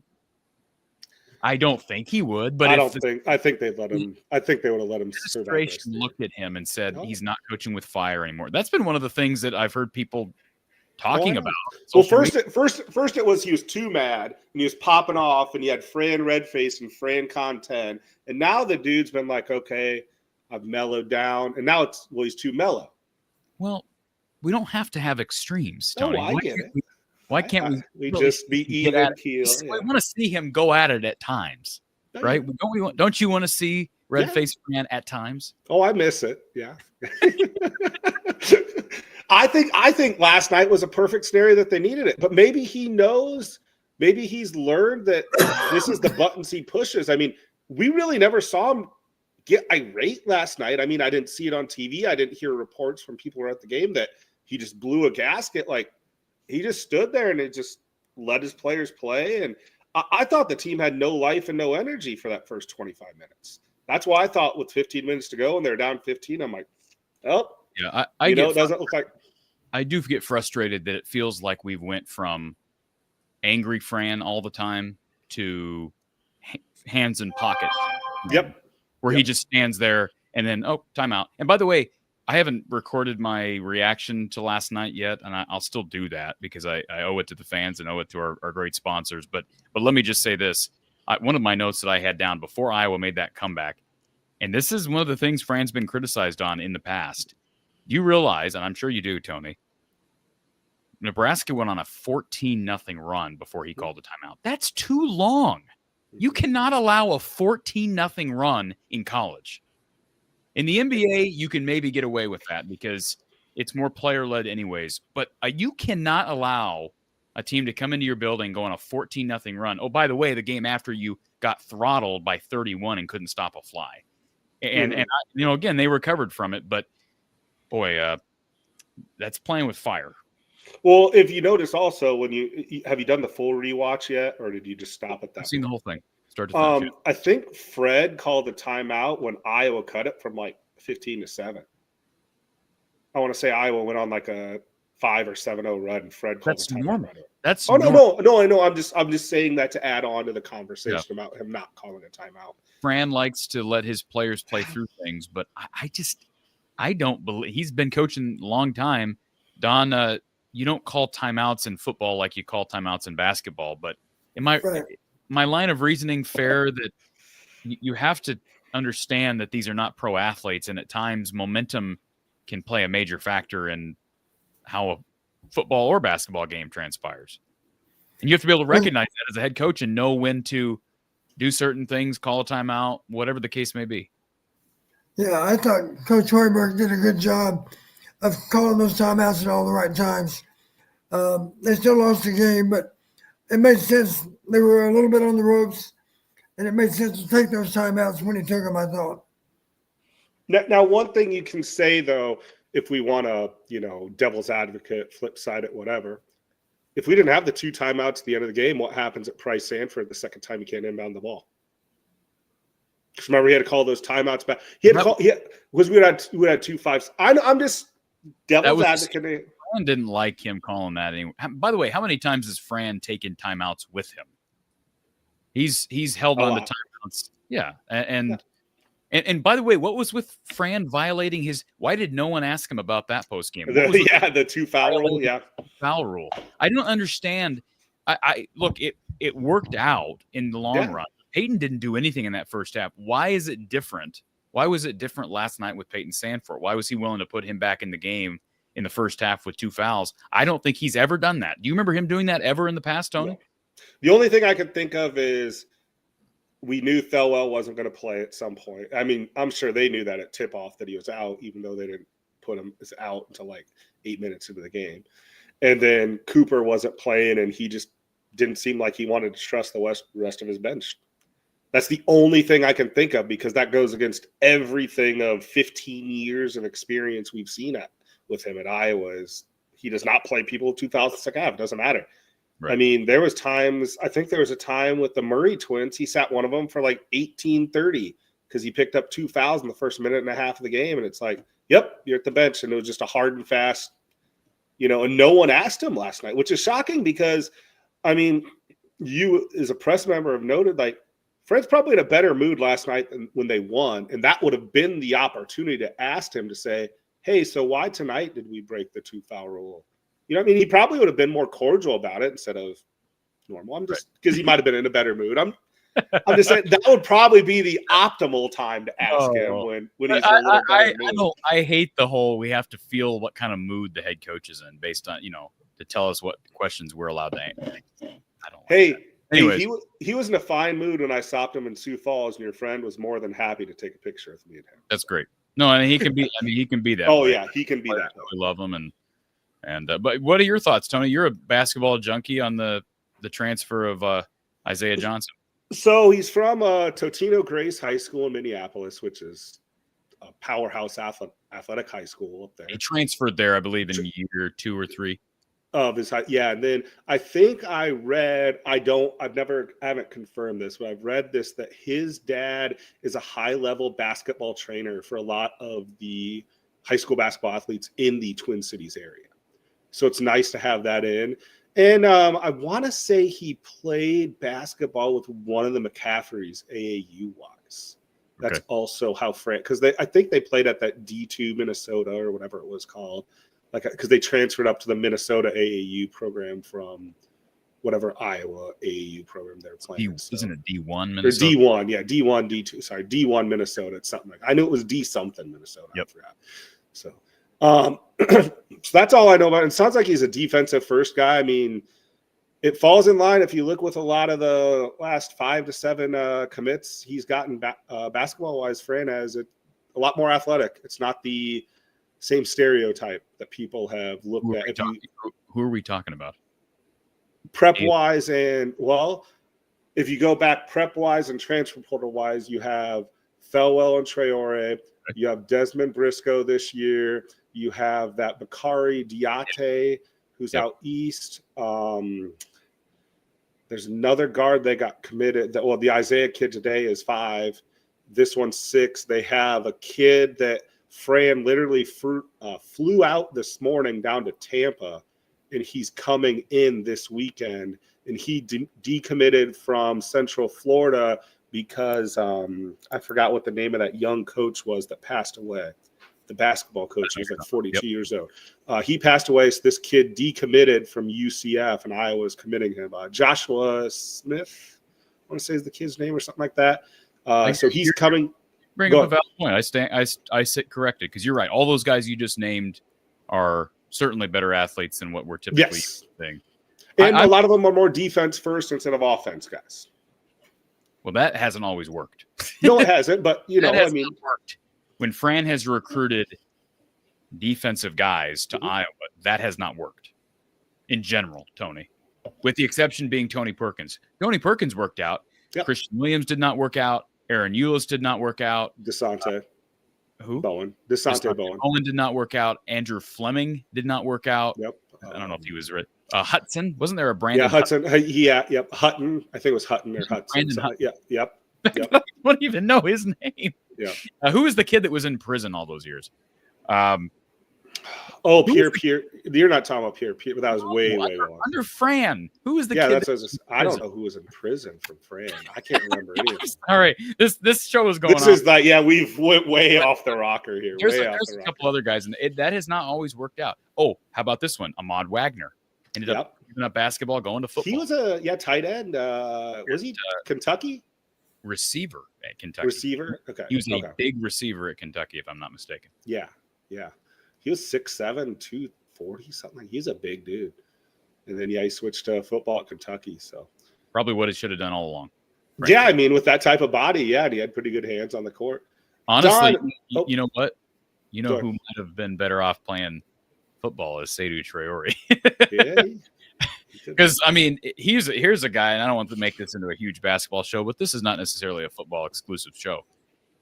He frustrates me, and I love the kid, want to see him do well, but you can tell he is so raw. And I don't know I don't know how coachable he is. I don't know whether to be more critical right now of him or the coaches, or just to be more patient. Probably the latter, just be more patient. But he just seems like he doesn't always know where to be. He cheats on defense, and he pays for it. He fouls. He's got so much athletic upside, and you just want to see him flourish, and he's just not there yet. I hope he gets there, and I hope he stays at Iowa and gets there, because they can use his athleticism. Man alive. Don, I know you've mentioned in the past you've been to a couple men's and women's basketball games. Do you have future plans this year to go to a couple? A couple? He's there all the time, Tony. He's probably VIP seats and everything. He's there literally all the time, Tony. And I mean that seriously. Let me mention last night, the listeners may not all be aware, but Paul Burmeister did the game last night. Yep, he did. And, of course, Paul played for me years ago and was an outstanding quarterback. I wished he had better supporting group of players back when he played. But a wonderful, wonderful young man, done a great job for NBC. Matter of fact, he does a game here coming up sometime soon as well. Probably on Peacock again, like last night was. But I will admit, Paul had asked me, I visited with him before the game, and he said, "Can you at least drop by after the game?" Meaning just drop by over there where they were broadcasting from. I said, "Sure." So with 6 seconds left, we went down to the ground level, to the court level. And I didn't know that 6 seconds was going to turn into 5 minutes and 6 seconds. So I will admit, we were sitting right behind the Nebraska bench on row 1. And right behind us were a lot of people wearing red. And I will admit, I was tempted to say, now that's not once but twice in the span of 6 weeks that we stole games from you. We stole the football game, and now we stole the basketball game. What do you think of that? But it's hard not to get irritated with Big Red fans because they're a little bit obnoxious. Now, I know there's nothing like this in football. Where basketball last night, I want to mention the foul up 3 thing, where it sounds like from every. Go ahead. Before you do, Tony, thank you for this. TJ Power is the kid I was talking about at Virginia. Iowa was in on him. He went to Duke, transferred to Virginia, and then Tony Bennett left. And I was thinking, well, maybe he ends up at Iowa, but he was a 5-star, by the way. But Iowa did get him on campus, I believe, didn't they? Yeah. So, anyways, go ahead. Sorry to interrupt you.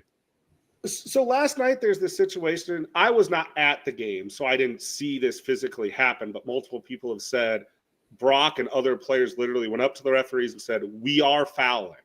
We're not going to let them inbound and shoot a 3." Like in basketball, it's just a note, like you're fouling up 3. You don't want to let them shoot the 3. They told the referees they're fouling. It was a soft foul, but they committed a foul, and the referee still didn't blow the whistle. What is some type of parallel? Is there any type of parallel like that in the sport of football where like you're going to say, "Hey, we are doing this to the referee"? Like Not that I'm aware of. No, I can't think of a situation where you would. Well, first off, you'd have to have the opportunity to share that with the officials, and that opportunity, of course, might not present itself. I can't think of any situation that comes to mind. But there are situations where you tell an official, "Hey, we're going to call timeout," Oh yeah, that Sure. would yeah. Absolutely. at this point, right? And that's, I don't know. Fran didn't bring that up in his post-game press conference, and I don't know that he was ever asked directly, but which I thought was strange as well. But a lot of good questions that could have been asked with him in a good mood, and people missed out. there's other, and I think in some regards, people in the media would probably like to take advantage of his good mood and build on that. By the way, Dejon Parker is the offensive lineman that I was talking about earlier that went from the FCS to Virginia briefly and then jumped over to Iowa. So thank you, Eric, and everybody else in the chat. By the way, I want to give credit to our super chatter here, D. Rullifson. Do the coaches work the guys out, checking 40 speeds, etc., like they do at the NFL Combine? Don? No. What do you mean no? What do you mean no? I don't believe. No means no? No means no. Yeah. I'm pretty sure that's not an option. When you bring them on campus, you can't test them. Why? Why can't There's got to be some kind of crazy rule against it. I don't know what it would be. Okay, there's maybe a rule against it. That's I guess what I was wondering. Good question though. And D. Rollison, thank you for the super chat. Bob Lang, congrats on 10,000. Great show, lots of great content. You two are the best Hawks. Thank you, Bob. Tony, anything else? Just so you know, Corey, when he's saying you two are the best, he's talking about me and Don. He's not. Oh, of course, because I froze. You didn't pay your internet bill. You're hanging out with Jess Settles too much. You got to pay that internet bill. Just can't even get on StreamYard now. It's not even a matter of Wi-Fi. I can't even make it on StreamYard. So to add on to that, because we did find a situation in football, how clearly do you make that to the official of, hey, this is the scenario, we are going to be calling a timeout? Like, how explicit is that, and how does that conversation go with the officials? Is it just as simple as I think it is, or? Well, I think a lot of coaches simply do not announce, I'm going to call a timeout here in the next few seconds. The officials, of course, understand the strategy behind the game. And, of course, as the head coach works his way to be next to that official, it's obvious to the official he's going to count it down. He's going to take a timeout. So he's prepared to hear from the coach. And, of course, he should see the signal from the coach, too, the hand signal. We're going to take a timeout. And I've always wondered, why do coaches bother to let it get quite so low? I would tend, if it's going to be a game-winning field goal, 4 seconds is close enough. But I do think if you want to call it at 1, they might say, okay, he called it at 1, put 1 second back on the clock. But I think you'd be foolish to let it get that low. No reason for that to happen. It's going to be the last play of the game anyway, assuming the kick settles the outcome of the score, of course. So let it go to 3 or 4. That's close enough. That's all you need. Because you still have the time of the ball being snapped, the ball flying, not flying, but air travel back to the holder. The holder puts down, kick up, and all that. Right. It takes time. Yeah. So you don't need to be exactly 1 second all the time. Yeah, you don't need to cut it to 1 or 2. I'd say timeout on 3 or 4. Have you followed this California stuff? It sounds like UCLA is canceling classes. And I just say that because that's Iowa's next road trip coming up out west. I wonder how that could be impacted. I mean, hopefully everything's safe out there. I mean, everyone's safe. But first of all, basketball doesn't matter when out there. It's safety of people, and those fires are just unbelievably destructive, and they have been for a long time. I guess they canceled classes the next 2 days at UCLA. Thursday and Friday. Yeah, Thursday, Friday. Today's Wednesday. So. Well, I'll tell you what. That may be a situation. I don't know what, because if people are evacuating, I don't know. I don't know how close are they to, like, the campuses. I mean, I did hear Pasadena mention today on the Weather Channel. Okay. Well, so you wonder if they practice, like if classes get canceled, can the team stay together and go somewhere else and practice and like live out of a hotel? I don't even know if that's feasible or reasonable. Don, yeah, how would that work? Yeah, if you cancel classes, what is the policy at universities? Does it change university by university? Like university says, hey, classes are canceled. How does that affect the athletic side, Don? Not at all. You can still practice. You can still practice if classes. Like, could you fly everybody to Vegas? Maybe Vegas isn't the best place. But fly I everybody. believe it'll be a bus ride somewhere across town. Well, why would you go across town when you have fires coming down your Okay, tailgate? away from the fire. How's that? Yeah. It's just saying, you know what I'm saying, Tony? Like some place Yeah, where you no. figure out I don't know if that's reasonable or not. And again, basketball takes a back seat to the safety. Yeah. And people, you hear people losing their homes and stuff like that. That's and it happens. It happens every year. So, well, I got to think of something. I can't end on that somber note. But Red Face Fran. Amanda wants to bring up Red Face Fran. You got any good Red Face Fran memories, Tony? I top memories for me. Go ahead. Yeah, go ahead. And at some point, I'll come out with a video. Maybe when Fran steps down or is fired, retires, I'll come out with a video of my top Red Face Fran moments. But I think one of them has to be when I was sitting literally courtside, and that's the game where Fran was pictured with his eyes about as big as saucers, and I don't know who he was mad at. One of the officials. It might have been Kelly Pfeiffer. and I mean, just looked like he was on a different planet. The chair, I know the chair is a favorite for a lot of people, but one of my favorites was the Big Ten championship game Big Ten tournament 2013. And if they won that game with Zach McCabe and Devin Marble and those guys, they would have been in the NCAA tournament. And I remember at one point, Fran throwing his suit at his chair. Then he comes over to the scores table and he pounds it once, and then he goes up and he pounds it again, kind of like a gorilla, just pounding that scores table. There was also the water bottle throw. You remember the water bottle throw, Tony? There was also the Kelly Pfeiffer stare down. There was what else? We haven't had many stare downs here lately, though, have we? I knew something was missing. T-Hink has I had two, and one of them was the Wisconsin one, and that's a GIF or meme or whatever. Like he literally, they had to hold him back, and he's almost about to chest bump. That's one of mine.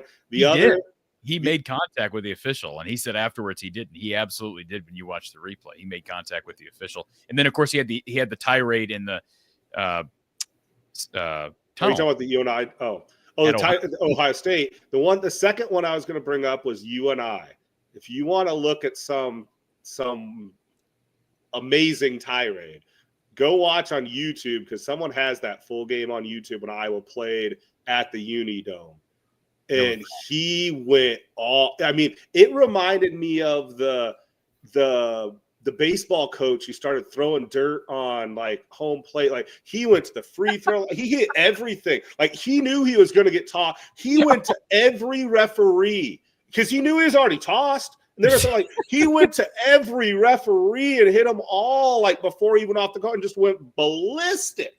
And that was the beginning of the end of that whole UNI rivalry. He also had one against Maryland after the game was over, where he followed the official before getting in the handshake line. And then had nothing to do with the officials. There was the Illinois win when one of the Illinois assistant coaches was yapping at him, and Fran yelled something right there in the handshake line. You remember that? There was also the Ohio State one where he cursed. They caught it on camera where I want to say that was Big Ten tournament where he chased it. Connor got tossed in that. Yep. Yeah. That was not a tournament game. That was okay. That was that. It was the Steve Value McJohnson. City. Okay. Sure. Yep. Yeah, and I think how many do they have a blacklist? Now to bring that up for football, do you guys have a blacklist of officials you don't want coming back? Because I know Fran has one. And I know McJunkins and Courtney, whoever it was. Green. Yeah, I don't see Green. Is he still Big Ten? I don't know if he is, but he was around as of last year, a year or two ago, but we haven't seen him. Like, do you guys get that as football coaches that you can quote unquote say, we do not want this guy coming back? No. Okay. Hey, this is a much better way. I'm glad I could end it. We all had a good laugh, and man, those were some memories. I'll tell you that. Tony, appreciate you calling in, sir. Hey, thanks, man. Appreciate it. Have a great night. So when is someone going to publish top 10 rants by my friend? When's that coming out? I'd like to see it. I don't know, but it's amazing. I just keep going down these memories of all these different things that happened with Fran McCaffrey, and he's been so subdued. And by no means am I endorsing violence or tirade. No, I shouldn't say that. I'm not endorsing violence or expletives, but you do at times want to see some passion, if it's within reason, right? I don't know how to describe you that. like the more combative version of Fran. I do, as long as it's controlled, not when it's out of control. Yeah. And there have been times where it's gotten the best of him. I think he's had an anger issue in the past, and maybe he's got it under control now. I just think there's some people that look at what they see in the sidelines now and they think he's lost his fire. And I hope that's not the case. I think it's all going to play out this year. If they don't make the tournament, I think there's going to have to be decisions made. And if they do make the tournament, we'll see what they do once they get there.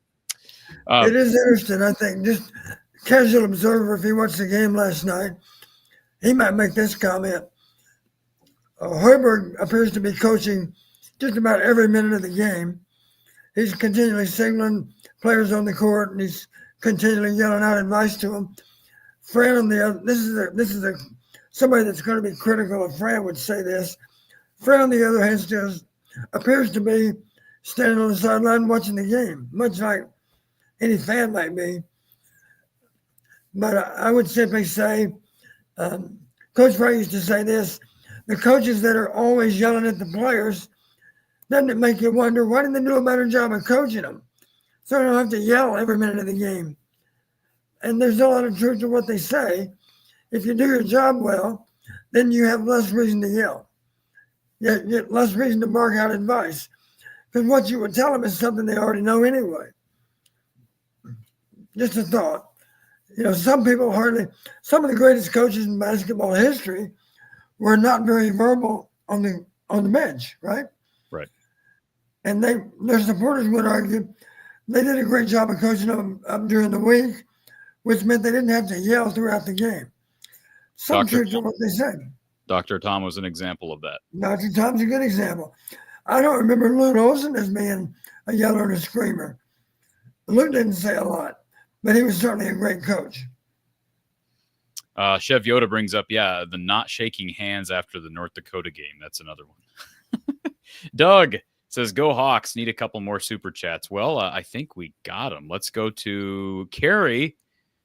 She said, thank you, Doug, for the super chat. Carrie says, thanks for another great show, Corey. I appreciate both you and Coach P for all you do to entertain us. Go Hawks. Thank you, Carrie.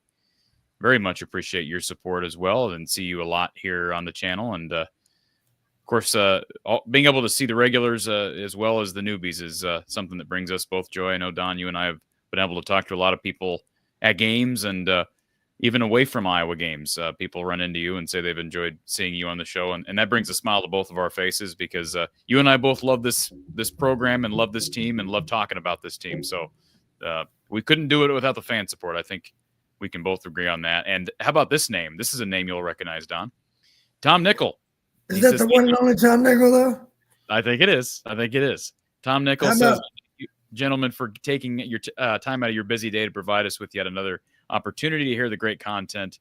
I'm pretty sure this is the same one, because Tom, if I'm not mistaken, chimed in a couple months ago, and I'm pretty sure this is the real Tom Nickel, former Hawkeye football player. Well, let's ask Tom right now, just to prove you're the real Tom Nickel.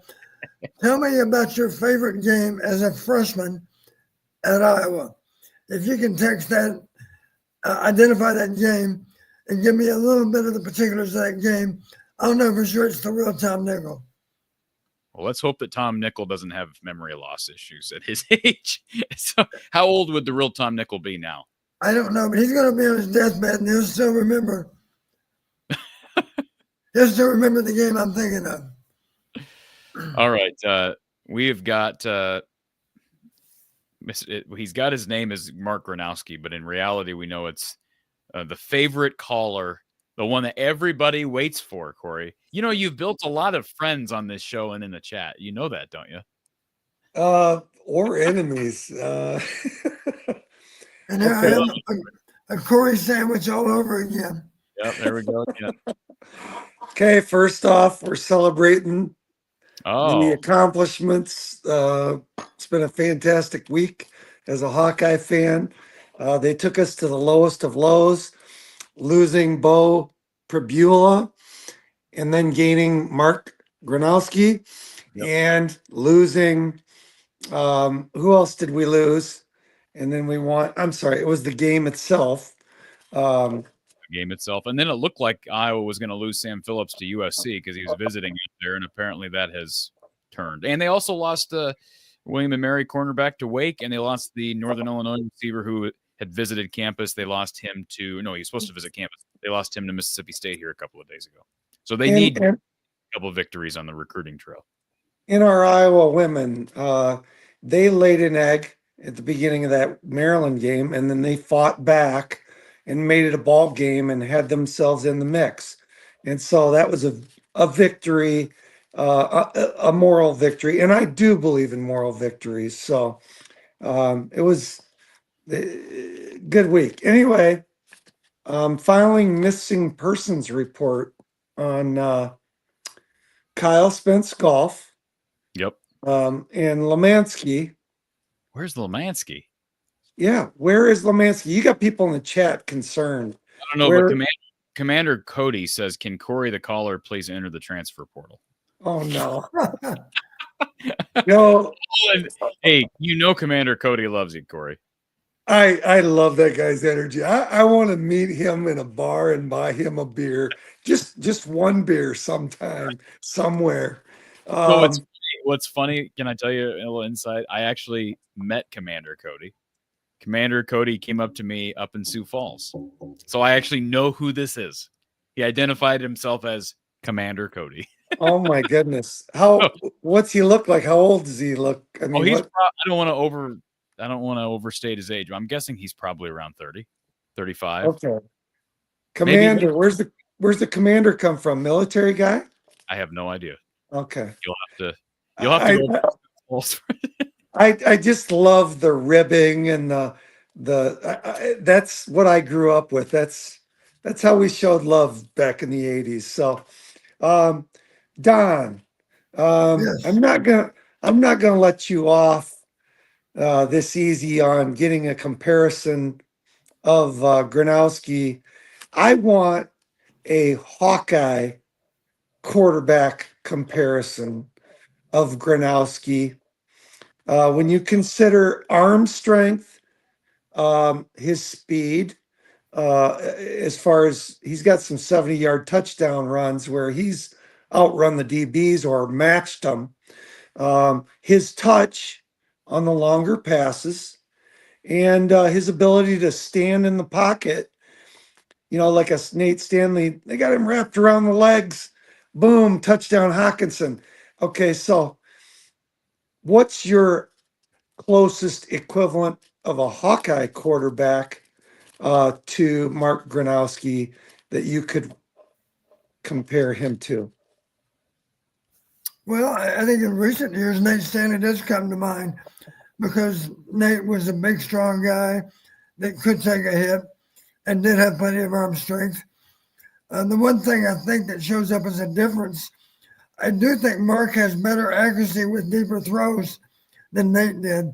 Nate had a tendency to overthrow guys that were deep downfield. And that was so frustrating to see. And it's not easy. Not throw with a lot of touch at times. Right, you're right. And to understand that it's not all about velocity, it's all about location. Make the ball easy to catch. Sometimes a fastball is not the best pitch. Sometimes you're better off taking a little bit of pace off the ball. Simple example would be a slant. The quarterbacks, the receiver's actually gaining ground toward the quarterback with that slant route. And the last thing he needs to do is to have you knock him down with the football. It's thrown firm but not hard. There's a difference. So the really good ones understand, throw the ball only as hard as it needs to be thrown. Make it more catchable. And if you're working the zone and you got to put one over the linebackers, but drop it in before you throw that laser, and now you're at risk. Since you mentioned that, I'll share a story with you that also relates to basketball, specifically women's basketball. A couple of years ago in Dallas, the day before the national championship game for basketball, I'm sorry, was it semifinal game? What was it? Did they get? No, they won the semifinal, lost in the finals, right? To LSU. Yes. I did have the privilege of meeting Caitlin's mom and dad, and I thoroughly enjoyed the visit. And here's what I told both mom and dad. I said, please pass along to Caitlin. Just for the record, if you would have had a son instead of a daughter, there's no doubt in my mind that that son would be playing quarterback in football, because hitting Hannah on a transition basket is no different than hitting the tight end up behind the linebacker. It's got to be thrown with touch. It's got to be able to clear the linebacker, and yet the ball is not in the air any longer than necessary. Caitlin does. She got great spatial awareness, and the good quarterbacks also have great spatial awareness. And they thought that was funny. I hope they shared that with Caitlin. I'm sure they did. Yeah, no, that's fantastic. And with her arm strength, so to speak, on her passes, I mean, she has some range as well on the court. And I still aspire to make it to one of those expensive Indiana Fever games. I got to sneak that one past the wife somehow. Okay, so just want to make a quick comment. I want to commend the Iowa basketball team last night on their defense. In order to make that run, I've bashed them time and time again for being lazy on defense, especially guys like Peyton Sanford. And I saw him get his body in front of guys and physically stop them, stay between the basket and his man. And I just want to commend those guys. What a great improvement on their defense. Yeah, they had to make shots down the stretch to make that happen, but they wouldn't have gone on any run if they didn't get stops. So wanted to tip my hat to them on that. Don, I have a question for you. If you're the coach, you got to get your roster down from 130 down to 105. How many of each position group do you reduce? How many QBs do you drop? How many left tackles do you drop? How many right tackles? How do you drop? What they got to drop? What, 25 guys, or is it 30? I don't think we had 130. I think we were 128 or something like that. So what do you give up? Do you only go with one place kicker? Do you only go with? I mean, how many quarterbacks do we have too many quarterbacks in that room? Well, I can talk about quarterbacks. We always had 5 quarterbacks that were on scholarship at any given time. Here's how we did it. We had 1 per class, only 1. If you're doing your job well, you pick a really good one and you sign them. And of course, it's different now because the guys, in almost all cases, they stayed for 4 or 5 years, however long it took for them to exhaust their eligibility. And the truth is, you need 3 quarterbacks on the varsity end of the field throughout the season, because you got to have 3 guys that are somewhat prepared to play. Now, the odds of 2 guys going down are slim. That's true. But stranger things have happened, no doubt. So 3 quarterbacks on the varsity end of the field and a bare minimum of 2 with the scout team. But I would recommend a total of 6. And that gives you a little flexibility in terms of injury. If one guy among those 6 is out, at least you still have 5. And that's important because 3 need to be getting ready for the game. And ideally, you for sure got 2 scout team quarterbacks. Because as you can imagine, Corey, if you're taking every snap of the scout team all day long, your performance is going to suffer a little bit because you're going to get tired. So ideally, you've got a quarterback to rotate with on the scout team. That's my argument for 6. Now, Don, I mean, let's just do some rough math here, and let's just say 105 guys, 6 of them are quarterbacks. You're down to 99. Okay, now you've got 22 guys. You got offense, you got defense, and then you've got scout team that's 11 guys. That's 33 guys for those 3 teams, unless you've got, or is it 44 because of scout offense and scout defense? I mean, you're talking, you only got 2 replications of each position. Or you do a scout offense, scout defense. That's 22 guys. Excuse me. In the field, at most positions, you do not have a 13 player. Typically, maybe the offensive line only has 10 guys up working ones and twos. In other words, no extras. Because the truth is, if one of the starters went down, you might rearrange those other 4 and put in the best of the second team players. Whether he plays, you follow me? There's got to be a little flexibility to move a guard to a tackle and a tackle to a guard, or a guard to a center, whatever the case might be. You got to be able to wear a couple of hats, play both center and guard, or play both guard and tackle. Yeah, I guess my point is, if you're the coach, so you're saying you got to have 6 QBs. So where are you making these cuts? Who are you giving up? Do you go with an 11-man scout team where they play both ways? I mean, what do you do? How do you fix that? Well, think about it. If you allow for some specialists, you've got a snapper, you've got a punter, and you've got a kicker. And of course, you're really rolling the dice to not have a backup. The backup could be a position player. That's true. You might recall years and years ago, we had a punter that kicked a player that kicked a game-winning field goal against Nebraska. His name was Lon Olenzak. Was it Marv? Lon. Marv was a backup kicker too, Marv Cook. Oh, he was. But I believe that Nebraska game, I believe the winning kick was Lon Olenzak. I could be wrong. No, I'm not wrong, because Marv was not playing in 1981. It was Lonnie for sure. I still call him Lonnie. He's 50-something years old. I said, is it okay to still call you Lonnie? And he said, Coach, I wouldn't expect anything else. He was out of Decorah. Because he was Lonnie when he was in college.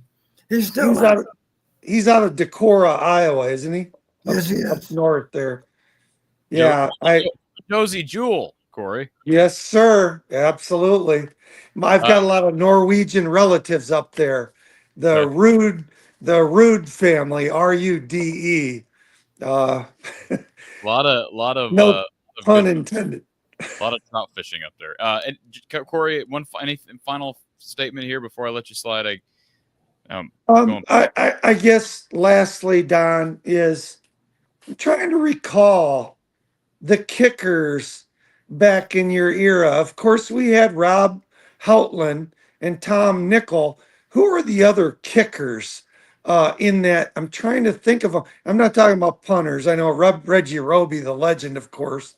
But who are the other place kickers? I'm trying to recall those back during your tenures there during the Hayden Fry. Well, let me see if you can answer this trivia question. We had a place kicker in the Sun Bowl that kicked a 50-yard field goal one direction, and in the same game kicked another 50-yard field goal in the other direction. Wow. Our listeners got to know that. I'll give you a clue. As I recall, he was from City High, right here in town. Oh, my goodness. Are you teasing us? His first name is Brian. Brian Hurley. Yeah. Brian Hurley. And the only reason Brian Hurley's got that website. Doesn't he do it like a Hawkeye history website or something like that? I think you're right. Yeah. That's the only reason I know no, with all due respect, I just don't know my history well enough, but that's the only reason I know that name. We'll have to get Brian Hurley on this show. He seems to be very well invested in even current Iowa. Do you know where he lives now, Don? I don't. Okay. Interesting. Doug says he's got a podcast as well. Very interesting. Corey, appreciate you being here as always, sir. Always fun.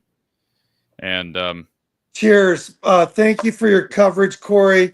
Sir. You want to celebrate your quantity of 10,000. Hey, I don't Anybody want celebrate.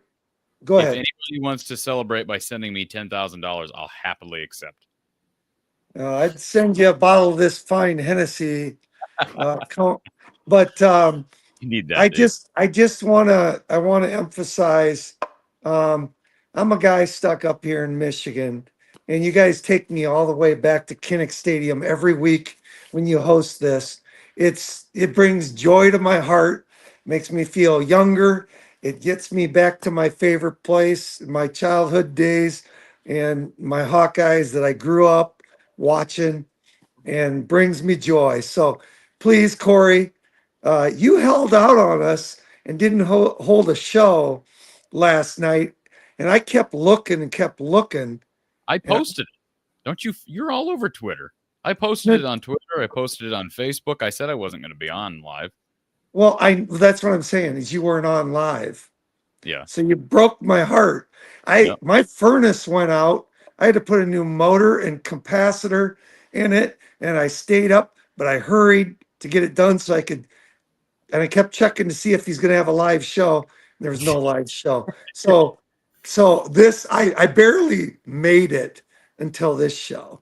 Well, So you made it. I'm glad we could fulfill your need, the niche. no, such great. It's such great content, such great interaction. Love Doug, love Tony. Wait a minute, we were missing some guys. Where was James tonight? Where was Lemansky? Shout out to Erica. She's out. She's on here. She's active on the comments. James is probably coaching basketball right now, is my guess.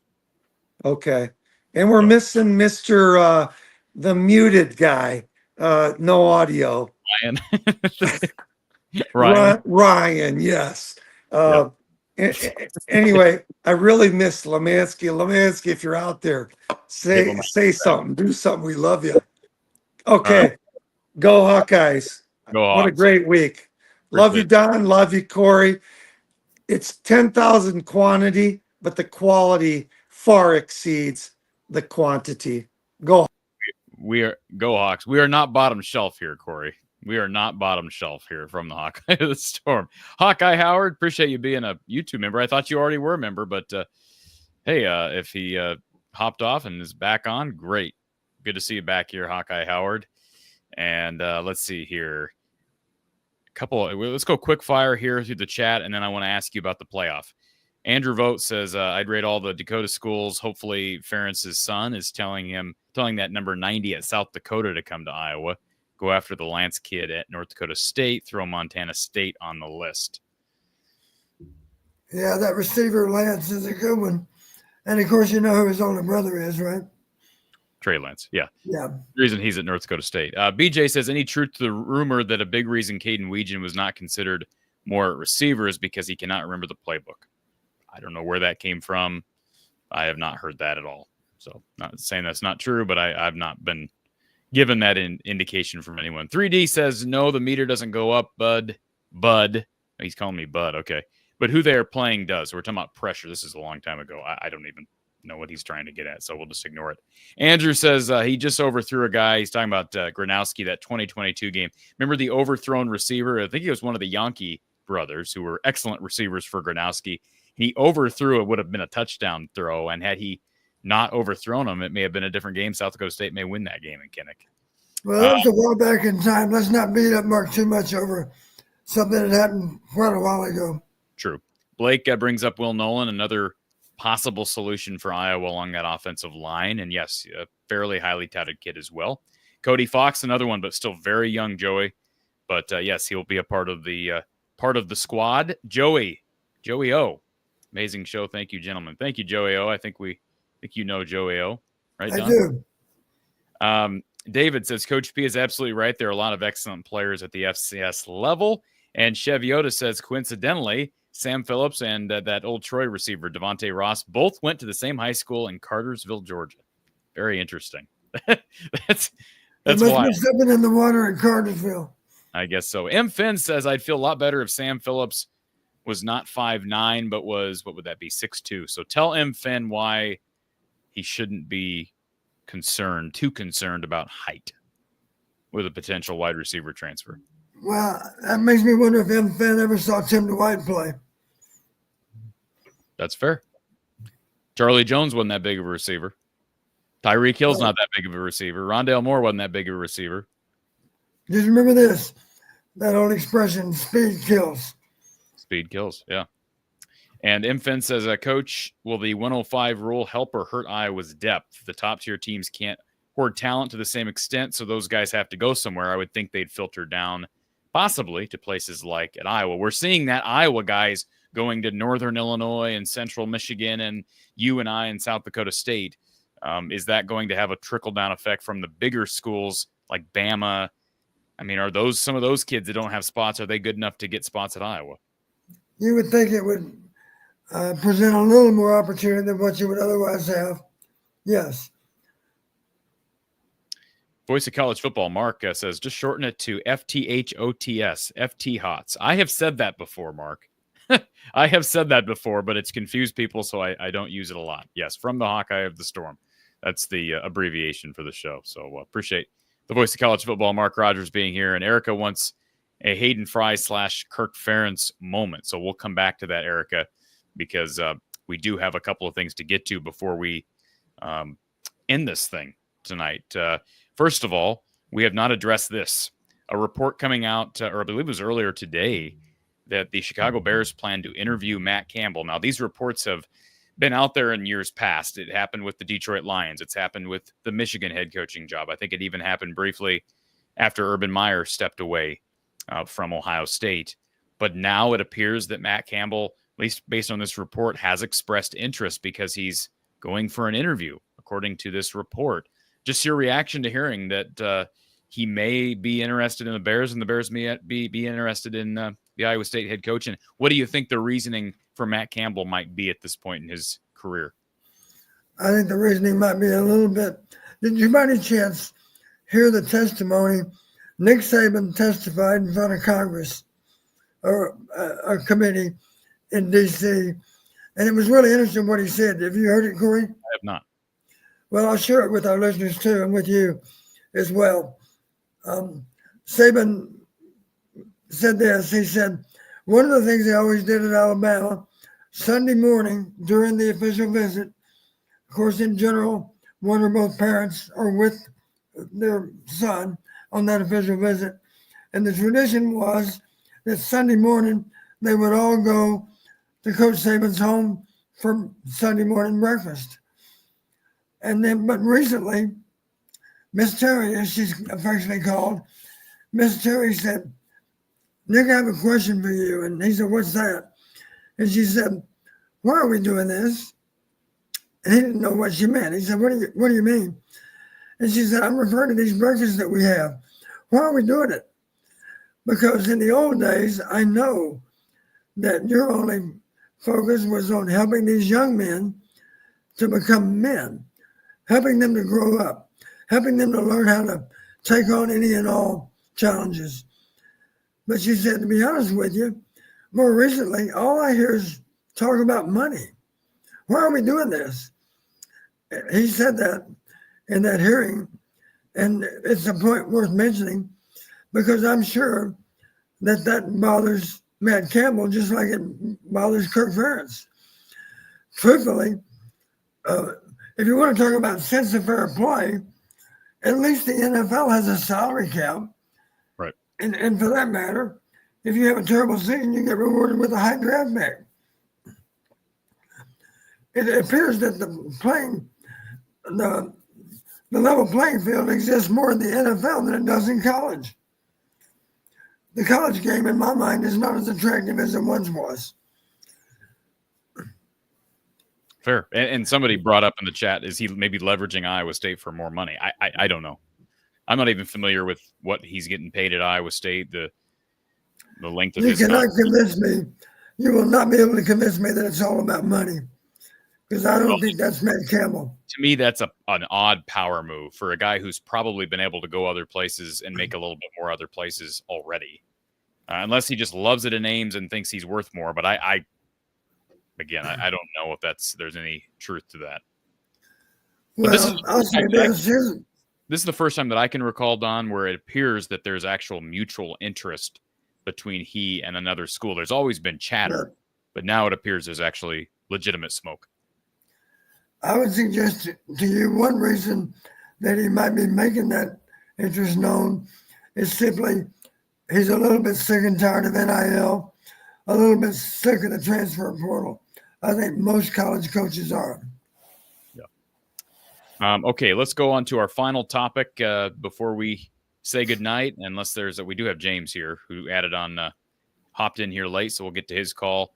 But our final topic that I wanted to cover here during this show, college football playoff semifinals start tomorrow night, Don. A couple of really exciting games, Penn State, Notre Dame, Ohio State, Texas. I know you've not ran analytics on all four of these opponents, but you can give us some insight into the two Big Ten teams. And it's possible we see an all Big Ten national championship between Penn State and Ohio State. What can you tell us, at least things to watch for in these games and potentially into championship week?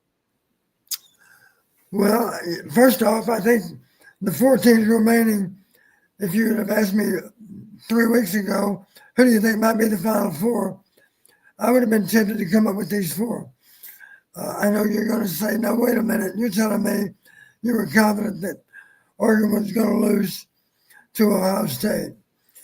And honestly, I felt if Ohio State could go all the way to Oregon and lose by 1 on any kind of neutral field, there'd be a good chance Ohio State would beat them. It's hard to beat a team twice, right, Don? Yes. Fair, especially in football. It is. So now the dilemma for Ohio State, getting ready to play the Ducks, they were the underdog. The pressure was more on the side of the Ducks. Now, all of a sudden, Ohio State has to deal with being the favorite again, just like they were against Michigan. So what I hope to see out of Ohio State is, for God's sakes, do not play not to lose. And don't be lured into slugging it out with Texas in a phone booth either, because I think you're more likely to lose that. You know, use that God-given ability you have at your skill positions and use it to good advantage. Because let's not forget, Texas also has good skill. So you're maybe telling me that Jeremiah Smith might be the most important player in this game. Is that fair? Well, I like number 2 also. Oh, they're He's also a great receiver. And how about their tailbacks? Their tailbacks are both good. You're right. These are 4 outstanding teams with just a little bit of luck. We get not 1 but 2 one-score games. I suspect both of them will be 1 score. And I realize I haven't said that. What if somebody's +3 on turnovers? Well, you'll get something other than a 1-score game at that point. But assuming that turnovers are even, I think the score is going to be very even too. This is going to be interesting tomorrow night because you got college football playoffs starting at 6:30, and the Iowa women play at 6. So there's going to be substantial overlap there. We're going to be here to cover the Iowa women's basketball game in some way, shape, or form. Plan is to do a live post game, but stay tuned. That game will start at 6 p.m. Central Time. It will be televised on Big Ten Plus. Anything to watch for specifically for Notre Dame, or excuse me, for Penn State over Notre Dame, Don? Well, I think that Penn State has to. I say it this way: I think the better balanced offense is with Penn State, and as you know, Andy Kotelnicki is one of my old coaches. I have a lot of faith in Andy. I was waiting for you to bring him up. I figured you wore the blue in tribute to his old Jayhawk blue. Well, there you go. But I do think that they'll have. I think they're way above average in terms of game planning. I give Andy a lot of that credit. I'm sure it's a collaborative effort. The other coaches contribute as well. But if Penn State can make Notre Dame a one-dimensional team, and by that I mean they got to be able to control Notre Dame's running game. I think they're capable of doing that. I don't know that Notre Dame, I'd like to see their quarterback be pressured into throwing a lot, because I'm not sure, and that's an issue for both teams, frankly. Penn State needs a good complementary running game to go with their pass game too.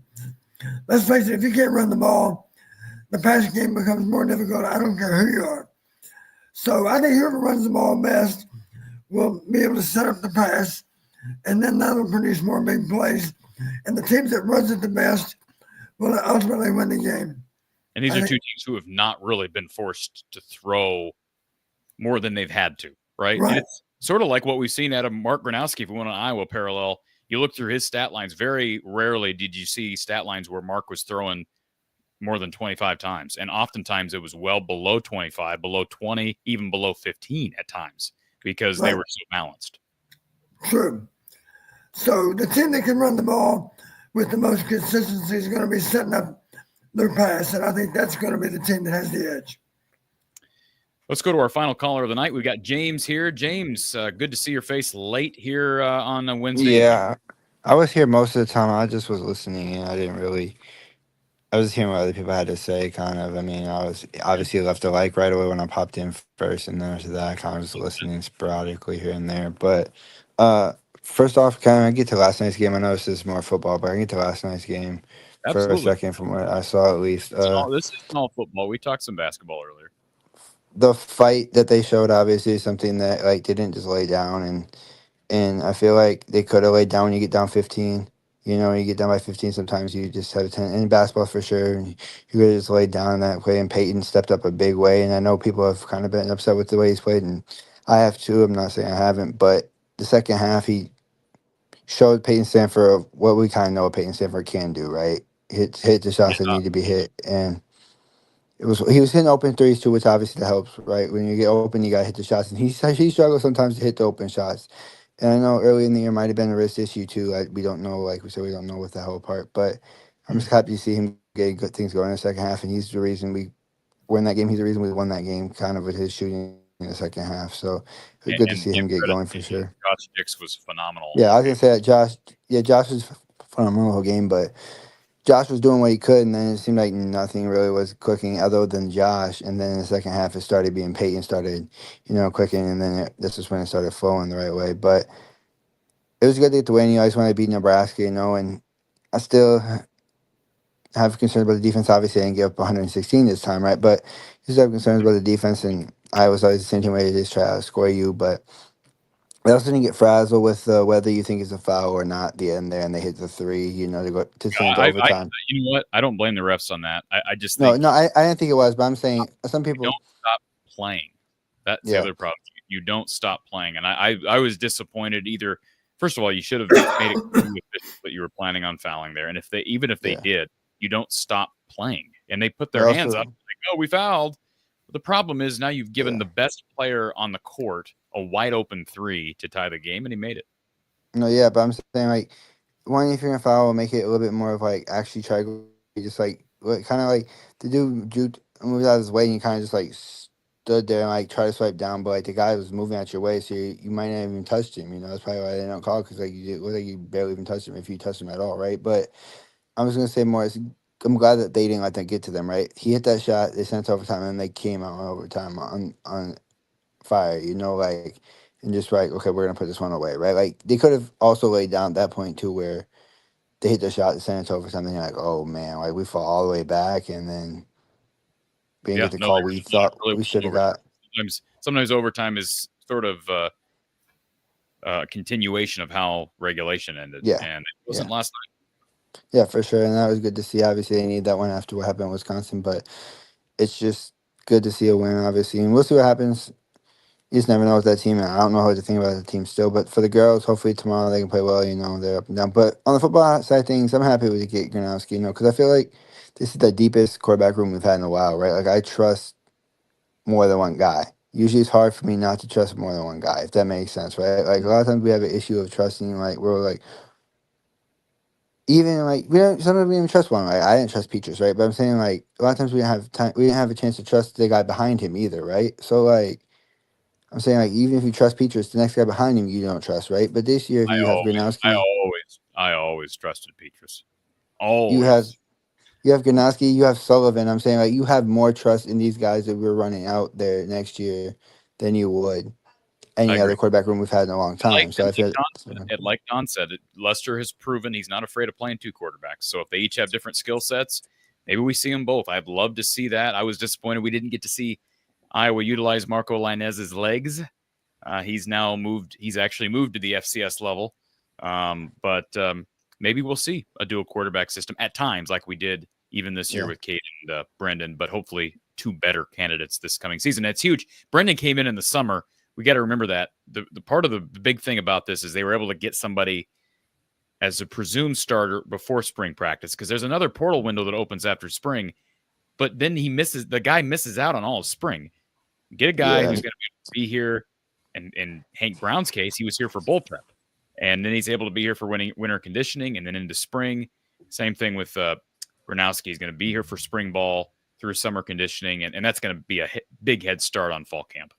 Yeah, for sure. And it's going to be interesting to kind of see how that whole thing plays out. But I'm just happy we got him. And I'm happy I feel more comfortable about the room just because, like, not saying I didn't trust Brendan, but, like, you know, Hank's still young, right? Hank's still young. He still has a lot of room to grow. I think he was only freshman redshirt this year, if I remember right. So, like, there's a lot of room still to grow, you know, and in that place, it's like I trust Brendan more as a backup than I do Hank right now, just because Hank's young and trying to learn, you know, more things and trying to get better in his own craft. But I agree. I think there's a couple more positions. I think we talked about this before. That I think we still need to get in. That's wide receiver. Obviously, Sam Phillips is coming in better, like another receiver.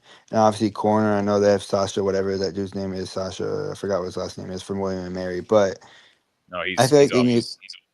He's off the board now. I feel like they really did need a corner in this one. I feel like if they don't get a corner, they kind of miss out in the fact of I would like a veteran corner with this group. I don't know what Don thinks, but like I feel like getting a veteran corner who had like at least a couple starts on his belt, right, has played a decent amount of. Not saying I don't trust Deshaun Lee, TJ Hall, and all them, but I would like a veteran in that group to kind of be that leader, that vocal leader in that group, right? I don't know what Don thinks of that, but that's how I looked at it, at least. Don. Well, you've heard me say one corner is not enough. You got to have two. And obviously, when I say two, I mean two guys that can play corner at a high level. Because if you have one, then they simply go after the other corner. So if we could add a corner, that would give us a better chance to field two really good corners. And I'm not even that concerned with who the other corner might be.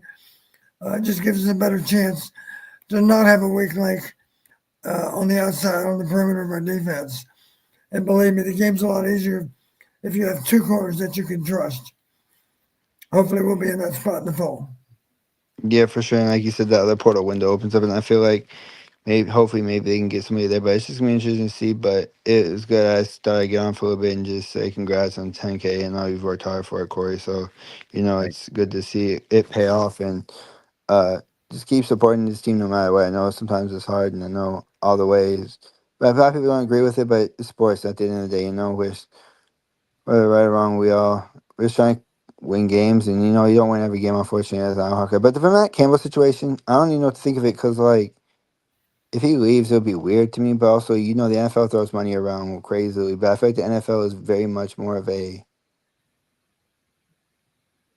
place where you go to die, kind of in a way where it's like they're not afraid to fire you quick. And college football, you get a little bit more. Most coaches get a little bit more leash. Not saying some don't, but most coaches get a little bit more leash in college than you do in the NFL. In the NFL, if you have one bad season, they're like, yeah, you're gone, right? So. More stressful to be a college coach, though. Yeah, it is for sure. There's a lot more stuff you have to do with the whole recruiting and the NIL, trying to worry about the portal and all that stuff too. So a lot more stuff in that. And the money's probably better in the NFL, but your job security, I feel like in the NFL is a little bit more. Well, James, we appreciate you being here as always. And I'm guessing we'll probably talk with you tomorrow after. Well, we have a game tomorrow, but I'll be on and I'll talk to you eventually at some point, and just keep it up. And we're happy to have you as part of the Iowa fandom. And Don, thank you for the year. You know, it's always good to have your insight. You know, with the football, to help us kind of understand more about the game and more about what we're not seeing out there, or what I think I'm seeing, but then maybe I obviously don't know as much as you. So I think I see something, and then you correct me, so it makes me feel a little bit better. It's like, okay, I'm not 100%, because sometimes I think I know what I'm talking about, but I know I don't. But you and me both, James. Appreciate you being here, sir. Yep, Have a great night. Thank you. Hawkeye Howard says he's going off to buy a fishing boat. Is he buying it for me, Don? Or is he just buying it to celebrate the 10,000? Either way, I bet if you give him a little encouragement, he would invite you down to join up on that boat. I just wish I lived in a place where you could have a boat that wasn't on ice right now. Erica says, how about some classic Kirk Ferentz, Hayden Fry moments or just a moment, Don? Do you have one that comes to mind with those two? That's pretty specific. Gosh, that's a lot of pressure. I can't come up with anything at the moment. I apologize, Erica. Give us a favorite. How about this? I'll make it a little easier. Give us a favorite Hayden Fryism. Do you have like a favorite phrase that he used? I mean, you've used the one slim and none and slim left town. It's my favorite one, but do you have another one? Well, you've heard me say a lot of coaches fail to remember plays that were really good earlier in the game. And the way Coach Fry always explained it, he explained it where he lived on a farm, and one of his chores was to go milk the cows. I know where this is going. He came in, and his dad looked at the pail, and he said, "Son, you didn't finish the job." And he said, "Well, Dad, I milked the cow." And he said, "Yeah, you milked the cow, son, but you didn't finish the job. You milk it till it's dry." And that's the way I always put it in football. Don't forget about those good plays. Yep. Run them a second time. Maybe you dress them up. Maybe instead of it being straight right, it's straight left on the other hash. But you run the same damn play a second time. Don't assume that they've got it figured out. Because if there are a bunch of plays in between those two plays, the odds are it'll probably work all over again. That's the truth. Milk that cow till she's bone dry. I love it. All right, folks. Again, thank you to everybody, the 10,000 plus people who have subscribed. We appreciate you, and let's hit the next milestone. Let's get to 11,000 and beyond. And Coach, enjoy college football this week. Women's college basketball. The men will play Indiana Saturday. Lots of great sports still going here in the heart of the dead of winter, I should say. And we appreciate you taking the last 2.5 hours to chat about all the recent news. And I know there's hopeful people about the Iowa offense with the addition of Gronowski. So appreciate you taking the time here this evening. My pleasure, Corey. Let me just remind you on the air with all of our listeners, I'm going to make a presentation next Monday at noon about the national championship game. If you'd like to do a show relating to the analytics involved in those two teams, I'd be happy to do it. Well, I'll tell you what, here's the reality. This is, I didn't think I was going to do this, but YouTube told me we achieved our goal. So we achieved our 10 teal, 10, see if I say this right, 10 teal super chats. We achieved our goal, which I promised right here, another live Hawkeye hangout next week. So, Don, I think we're doing a Hawkeye. If you're willing to talk about the national championship game, I'm willing to be here for it. And who knows, we may have more Iowa news by then, especially if a guy like Sam Phillips commits or something else. But appreciate everybody helping us to achieve our goal here with our super chats. So we're committing to a show, Corey, but we're not ready to say what day, right? Yeah, let's talk about it. Let's figure that out. We'll combine because we got to look at basketball schedule, and I know there's a couple of days that don't work for me and you. So, but we'll definitely do the show. The national championship, is it on that Monday? The Monday, would it be on the? So the 20th, yeah. So Monday the 20th. So I won't have the analytics done until Monday. Yeah.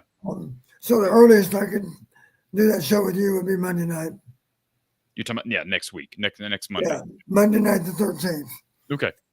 But well, if there's another day that's better, that's fine too. Folks, good reason to follow me on social media. I am at From the Hawkeye on X and Instagram, and also From the Hawkeye of the Storm on Facebook. And I'll post it on the YouTube channel on the community page as well when we get a time for that. So appreciate everybody being here, Don. Always a pleasure. Same way on my end too, Corey. It's always fun. Folks, For Coach Don Patterson, I'm Corey Brada from the Hawkeye of the Storm. Thank you all for being here, and we will talk to you tomorrow after Iowa women's basketball. Have a great night.